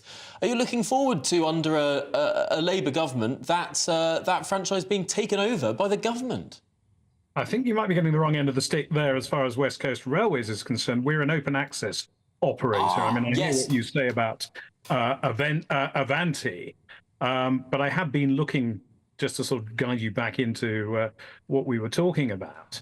I don't see very much exciting, if one could even call it that, in Labour's grand announcement. I'm with the Transport Secretary on this. I don't see really the point of what they're trying to say, other than they want to control it all and it's fully funded and it's going to be wonderful for all the passengers. Well, I mean, we've heard it all before. I mean, James, what is clear is that people aren't happy with the current service.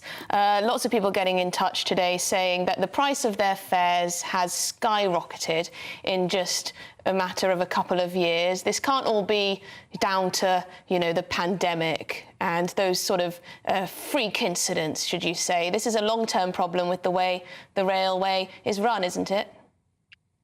Yes, and I mean, looking at it from an open access point of view, we're an unsubsidized company. But looking at the other businesses, the railway has become unaffordable and the costs have gone up.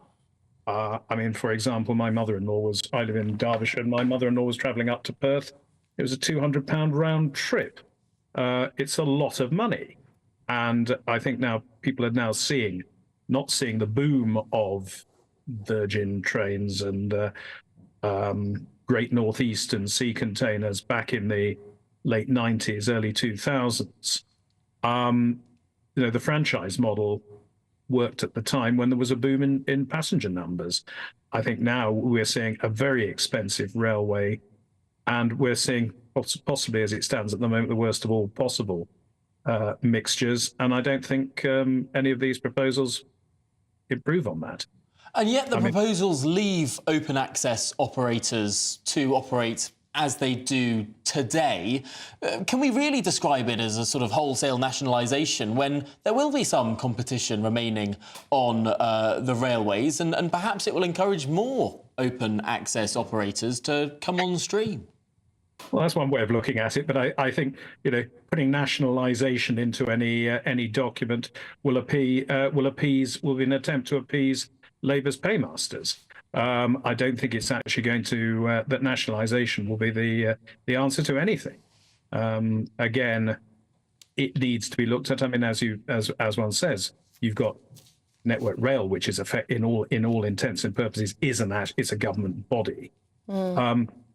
The coordination is difficult when you have independently owned bodies, I can grant you that, which of course is what GBR, Great British Railways, was proposed to be set up. And I mean, they're really only following in again on what is already in the system. A bill has been put forward for Great British Railways. James, a few people getting in touch as we're talking, saying that it won't be the Labour Party running the railways, it'll be the unions. But it does seem that the unions are already quite emboldened. Could they be more intransigent if there were more nationalisation? Well, I think as your previous speakers have said on there, I think it gives them more assumed power. And yes, even for operators, strikes have been no good for us. Even it's not our argument. We have no argument, but it has certainly made it difficult, particularly when you have signalling strikes. I mean, at the moment, everything seems to be fairly well settled. But again, we go round and round, and I think people will remember the bad old days of the 70s. Well, James Shuttleworth, I'm afraid we're going to have to leave it there, but thank you very much for joining us and talking through that. Well, keep your views coming in on that one. It's interesting to get your takes on what nationalisation of the railways would actually mean in practice. But coming up, following this week's horrific events in Wales, is it time to bring in more safety measures in our schools? And is anti-Semitism running rife on US university campuses? There are shocking scenes of the riot police and students' protests. All that and more after the news with Sophia.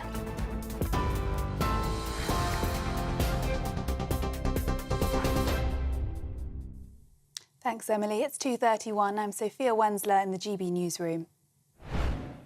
First, to some breaking news. A court in New York has overturned Harvey Weinstein's 2020 conviction for sex crimes. It's a stunning development for the former top Hollywood producer, whose crimes sparked what became known as the Me Too movement. Manhattan's district attorney will now decide whether to seek a retrial. There's little chance of him being released, though. He's also serving 16 years for the rape of a woman in a Beverly Hills hotel. The government says more people should be using Britain's trains, despite widespread dissatisfaction with services. Labour is promising to establish a publicly owned network led by rail industry experts, ensuring efficient and accountable services without burdening taxpayers. The government commissioned an independent review into railways in 2018, but little has changed since then. Transport Secretary Mark Harper says the network is still recovering from COVID lockdowns. The big thing we're still having to deal with is the impact of the pandemic. The rail industry at the moment is financially not sustainable at the moment. The only route to solving that is to use the private sector innovation, the stuff they demonstrated they could deliver when we privatised them, when they doubled passenger numbers. We've got to get more people using railways. That's the only way they become financially sustainable. There's nothing in Labour's plans that's going to deliver that, quite the reverse. The Scottish Conservatives are calling for a vote of no confidence in Humza Yousaf. It's after the SNP's power-sharing deal with the Greens collapsed this morning, leaving Mr Yousaf in charge of a minority government.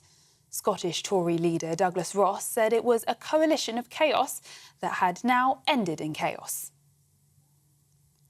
And for the latest story, sign up to GB News Alerts by scanning the QR code on your screen or go to gbnews.com/alerts.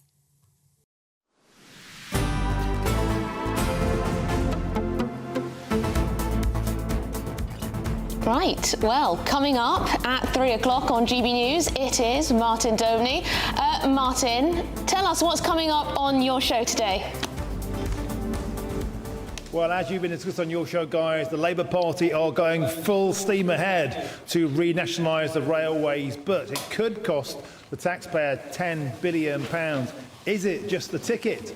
Or are the Labour Party going down the wrong track? Next up, we've got a former army officer who's saying Rishi Sunak's £75 billion defence pledge will be torpedoed by the simple fact that this generation are too woke to fight and they don't believe in our country. A recruitment crisis means a lack of boots on the ground, mean all these big checks might come to nothing. And an exclusive from GB News, MI5 and MI6 spies are being told not to shake hands with Muslims in case they offend them, to use gender-neutral toilets and not be on white people-only panels. What next? Pronouns are forever? That's all coming up on my show, 3 till 6 p.m.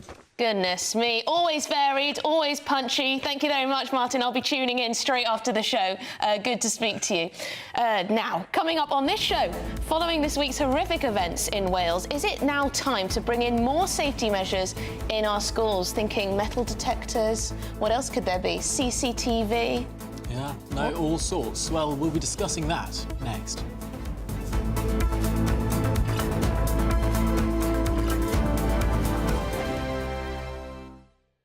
Hello, here's your latest GB News brought to you by the Met Office. There will be quite a few showers around today, but also a few sunny spells in between. At the moment, we are under the influence of low pressure, and it's this that's bringing the showery theme across the bulk of the UK. Perhaps today, though, the most frequent and heaviest showers will be across parts of South Wales, southwest England, some heavy bursts possible here. Elsewhere, the showers will be a bit more hit and miss, though there's a reasonable chance that you may catch one or two. In between the showers, some bright or sunny spells are likely to develop, and the sun has some decent strength at the moment, but temperatures will be a little bit below average for the time of year, staying in single figures for most places in the north, highs of around 14 or 15 Celsius further south.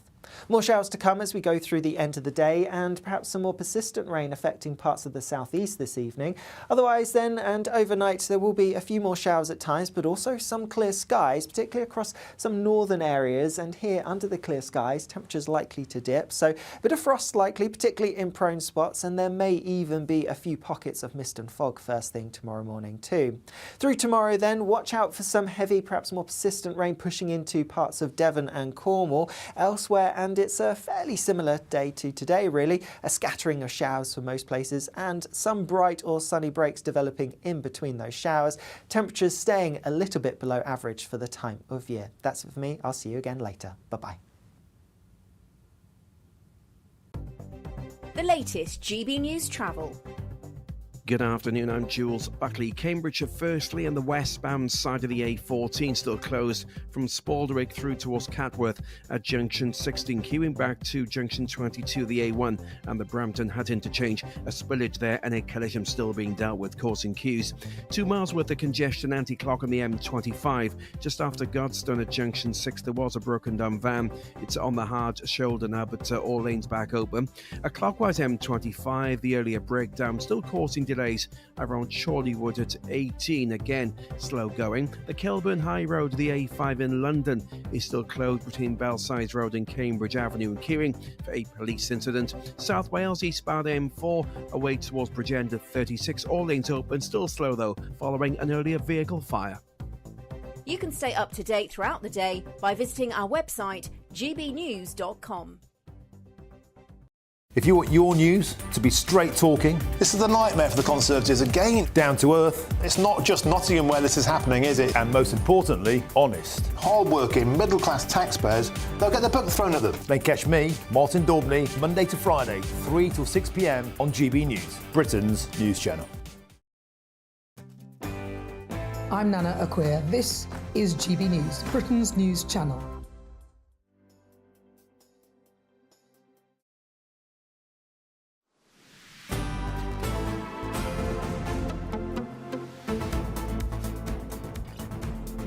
Good afternoon, Britain. It's 38 minutes past 2. Now, yesterday, a Welsh school was sent into a code red lockdown after 2 teachers and a student were stabbed. And in 2014, a Leeds teacher, Anne Maguire, was stabbed to death in her own classroom by a pupil.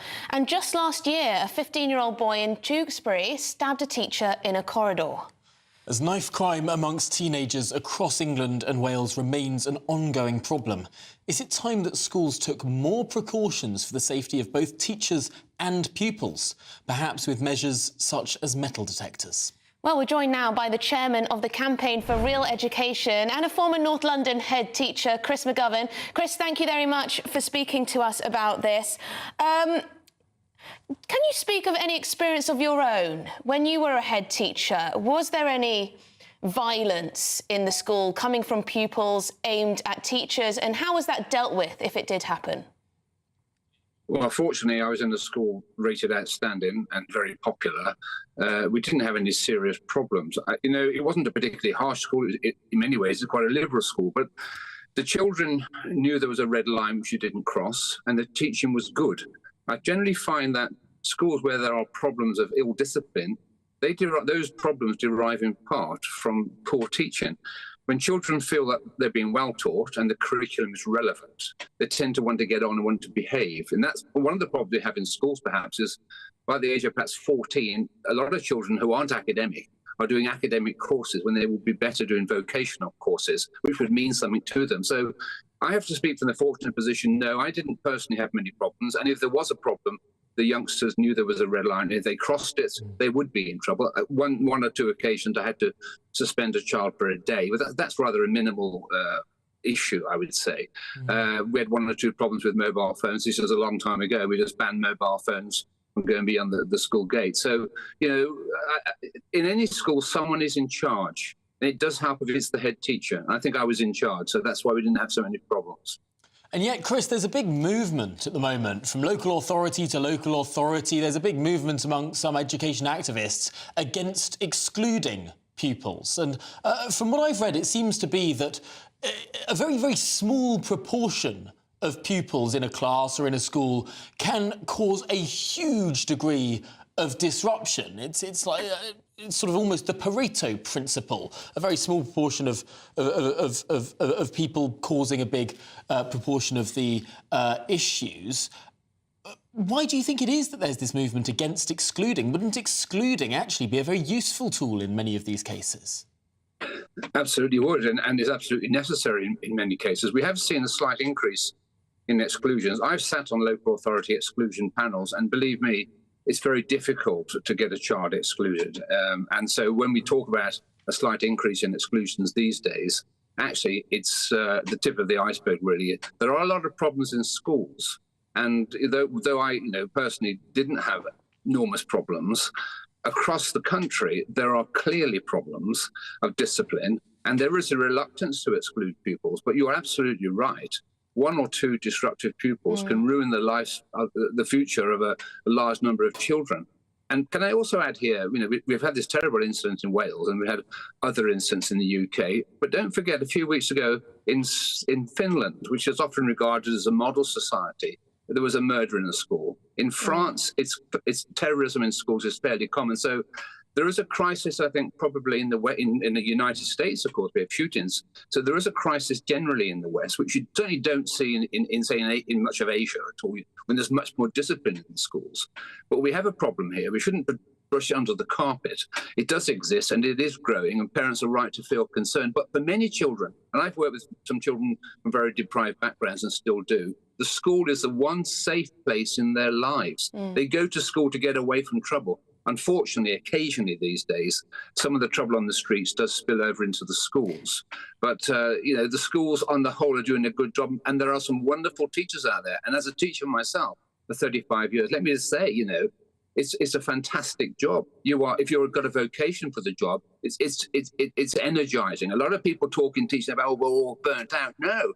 I have to say there are many teachers, and myself would be included in that, who found the job energizing and do a great job. But there are issues, of course there are. Some burnt-out teachers and some Chris, schools where discipline is poor. Are some teachers perhaps treading on eggshells? Has it become more difficult in some ways to discipline children in the classroom?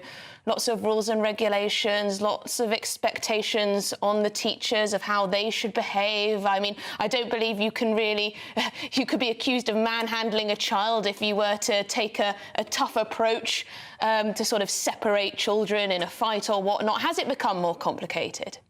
It has, and it's become much more woke. You won't even get on a teacher training course these days unless you sign up for the woke agenda. And so, yes, teachers are not so concerned, perhaps, about teaching mathematics or physics, but more concerned about being politically correct. And that they are very conscious and very wary of trespassing into territory which may offend somebody. There's a lack of confidence, and that's a severe problem. Of course, we need leadership. I mean, thank God we have J.K. Rowling around, because at least she stood up for something and she can do it well. But we only yesterday, the Education Secretary said, oh, yeah, she's changed her mind now after 4 years. She actually realises that these trans women are actually women at all. Well, it's taken her 4 years. She's a very slow learner. We've got to support our teachers and we've got to give them confidence. But these days, the grip of the teacher training colleges, the university departments is so strong that you won't even get into the classroom unless you sign up for the woke agenda. And it's very hard for teachers then, because they are treading on eggshells. And, 40% are leaving within 5 years, and it's very high pressure. But as I say, it is a great job if you can do it. Well, there we go. And we need more teachers. We have a recruitment and retention issue in this country, as with a lot of things, don't we? Thank you so much for joining us. Chris McGovern, you are the chairman of the Campaign for Real Education and a former North London head teacher.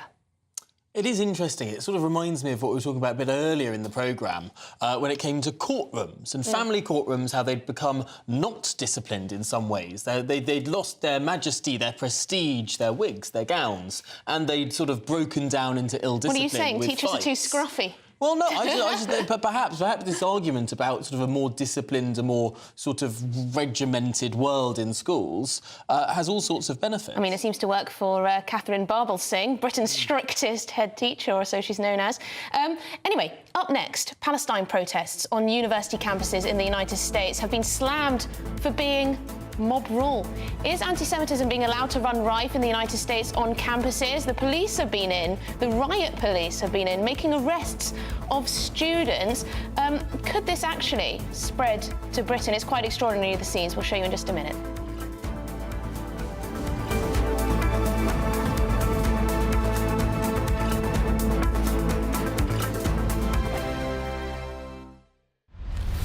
Farage, Monday to Thursday from 7 p.m.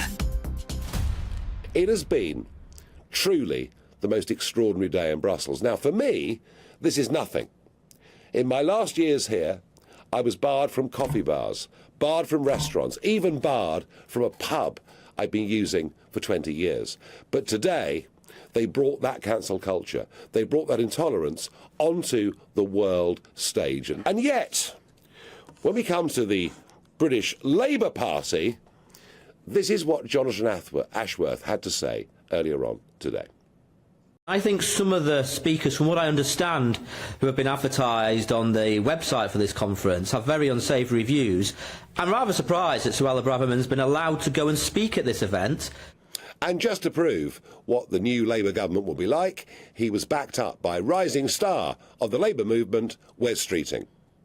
And of course a source close to the Right Honourable Member for Fareham, who couldn't be here today with us, Mr Deputy Speaker, because she's currently in Brussels surrounded by the police who are trying to shut down the event she's attended with some far-right fanatics with whom she has much in common. Even the Prime Minister of Belgium, which is not a country I've always had great relations with, said what happened at the Claridge, the name of the club today, is unacceptable. Let me tell you something. if at any point in the last 4 years I'd ever for one moment doubted Brexit, or at least doubted how it had been conducted by a Conservative government, what I saw today in Brussels absolutely confirmed to me that leaving this monstrous union, with its deep intolerance, with its refusal to accept that anybody else can have an alternative point of view, today proved to me that Brexit absolutely was the right thing to do.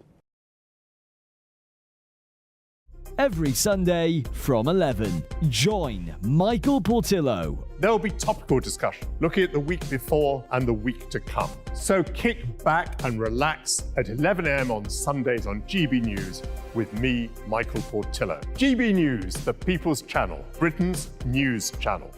I'm Andrew Doyle.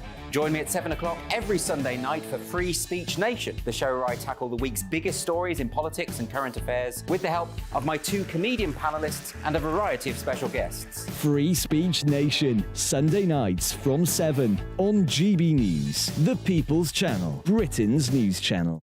Your weekend starts here with Friday Night Live with me, Mark Dolan, 8 till 9 on GB News. Big stories, big guests, and big laughs as we get you ready for a cracking weekend. That's Friday Night Live with Mark Dolan, Fridays 8 till 9 on GB News. Bring your own drinks. The admission's free.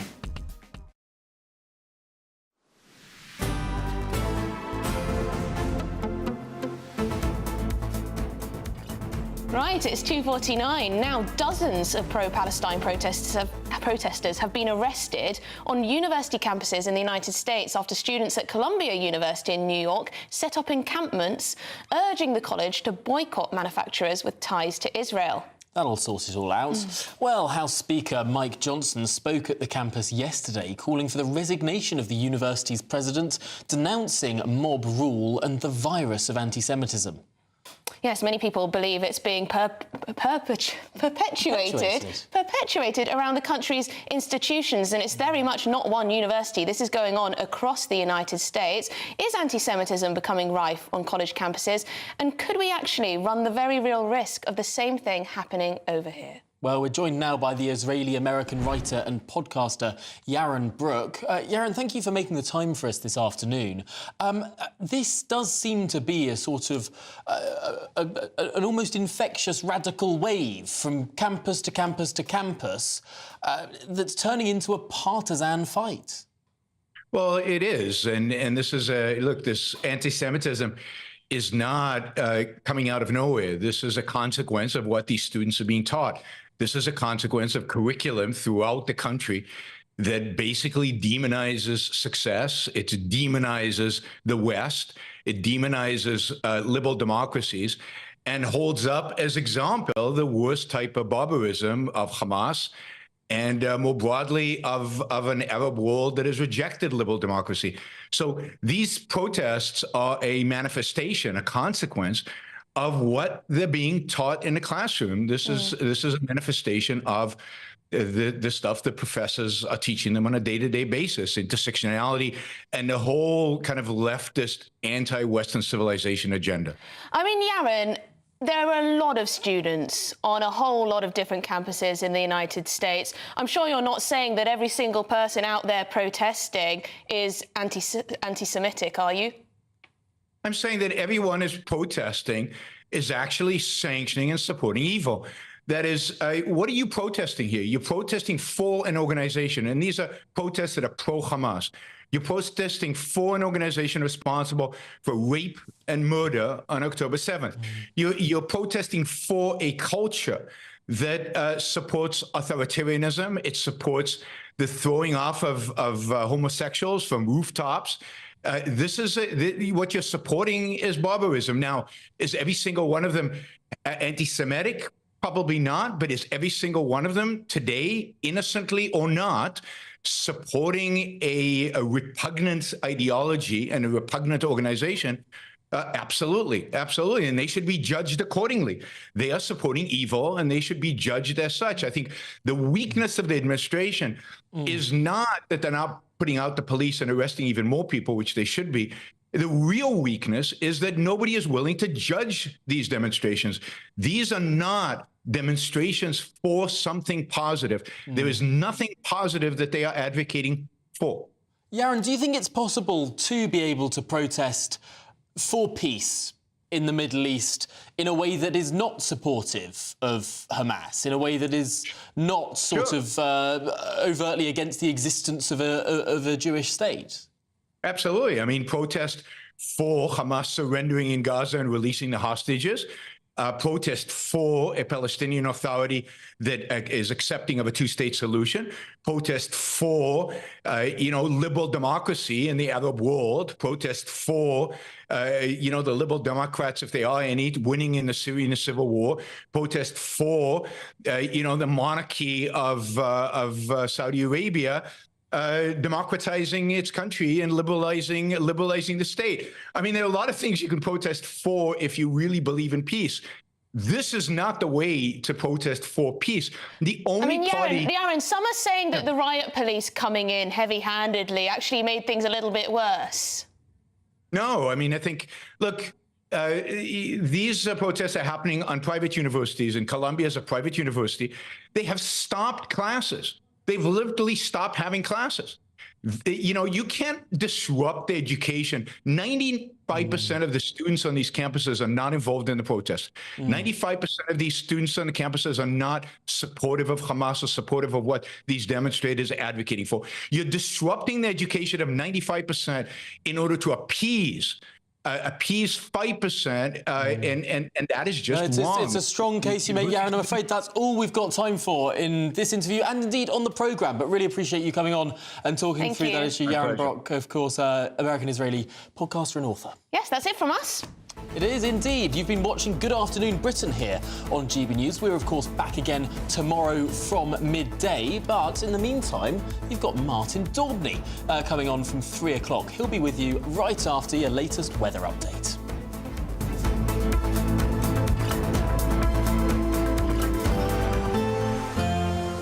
A brighter outlook with Box Solar, sponsors of weather on GB News. Hello again. Here's your latest GB News weather brought to you by the Met Office.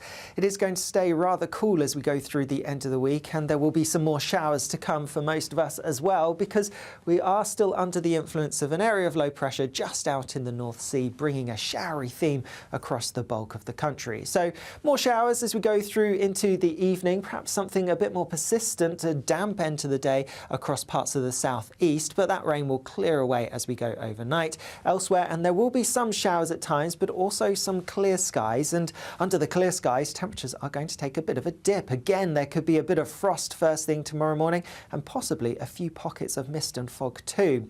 Otherwise, as we go through Friday, then something a bit heavier rain-wise pushing into parts of Devon and Cornwall as we go through the day.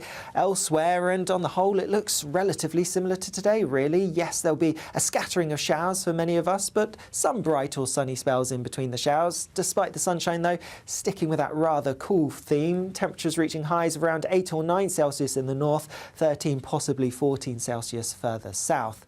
Into the weekend, and there will be something a bit more unsettled still to come. Outbreaks of rain across central parts don't look particularly heavy on Saturday, and a few showers further north, but it's on Sunday when there's the chance that we could see something a bit heavier in terms of rainfall wise, but we are likely to see our temperatures picking up a little bit as we go into the new week. Bye-bye. That warm feeling inside from Boxed Boilers, sponsors of weather on GB News.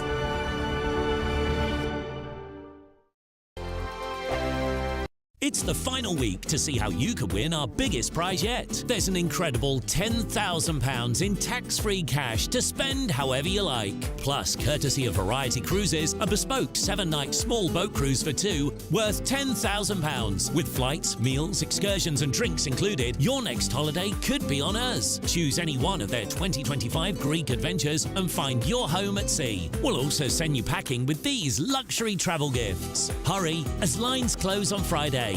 For another chance to win a prize worth over £20,000, text WIN to 63232. Text costs £2 plus one standard network rate message. Or post your name and number to GB04 PO Box 8690 Derby DE1 9TT. UK only. Entrance must be 18 or over. Lines close at 5 p.m. on Friday. Full terms and privacy notice at gbnews.com/win. Please check the closing time if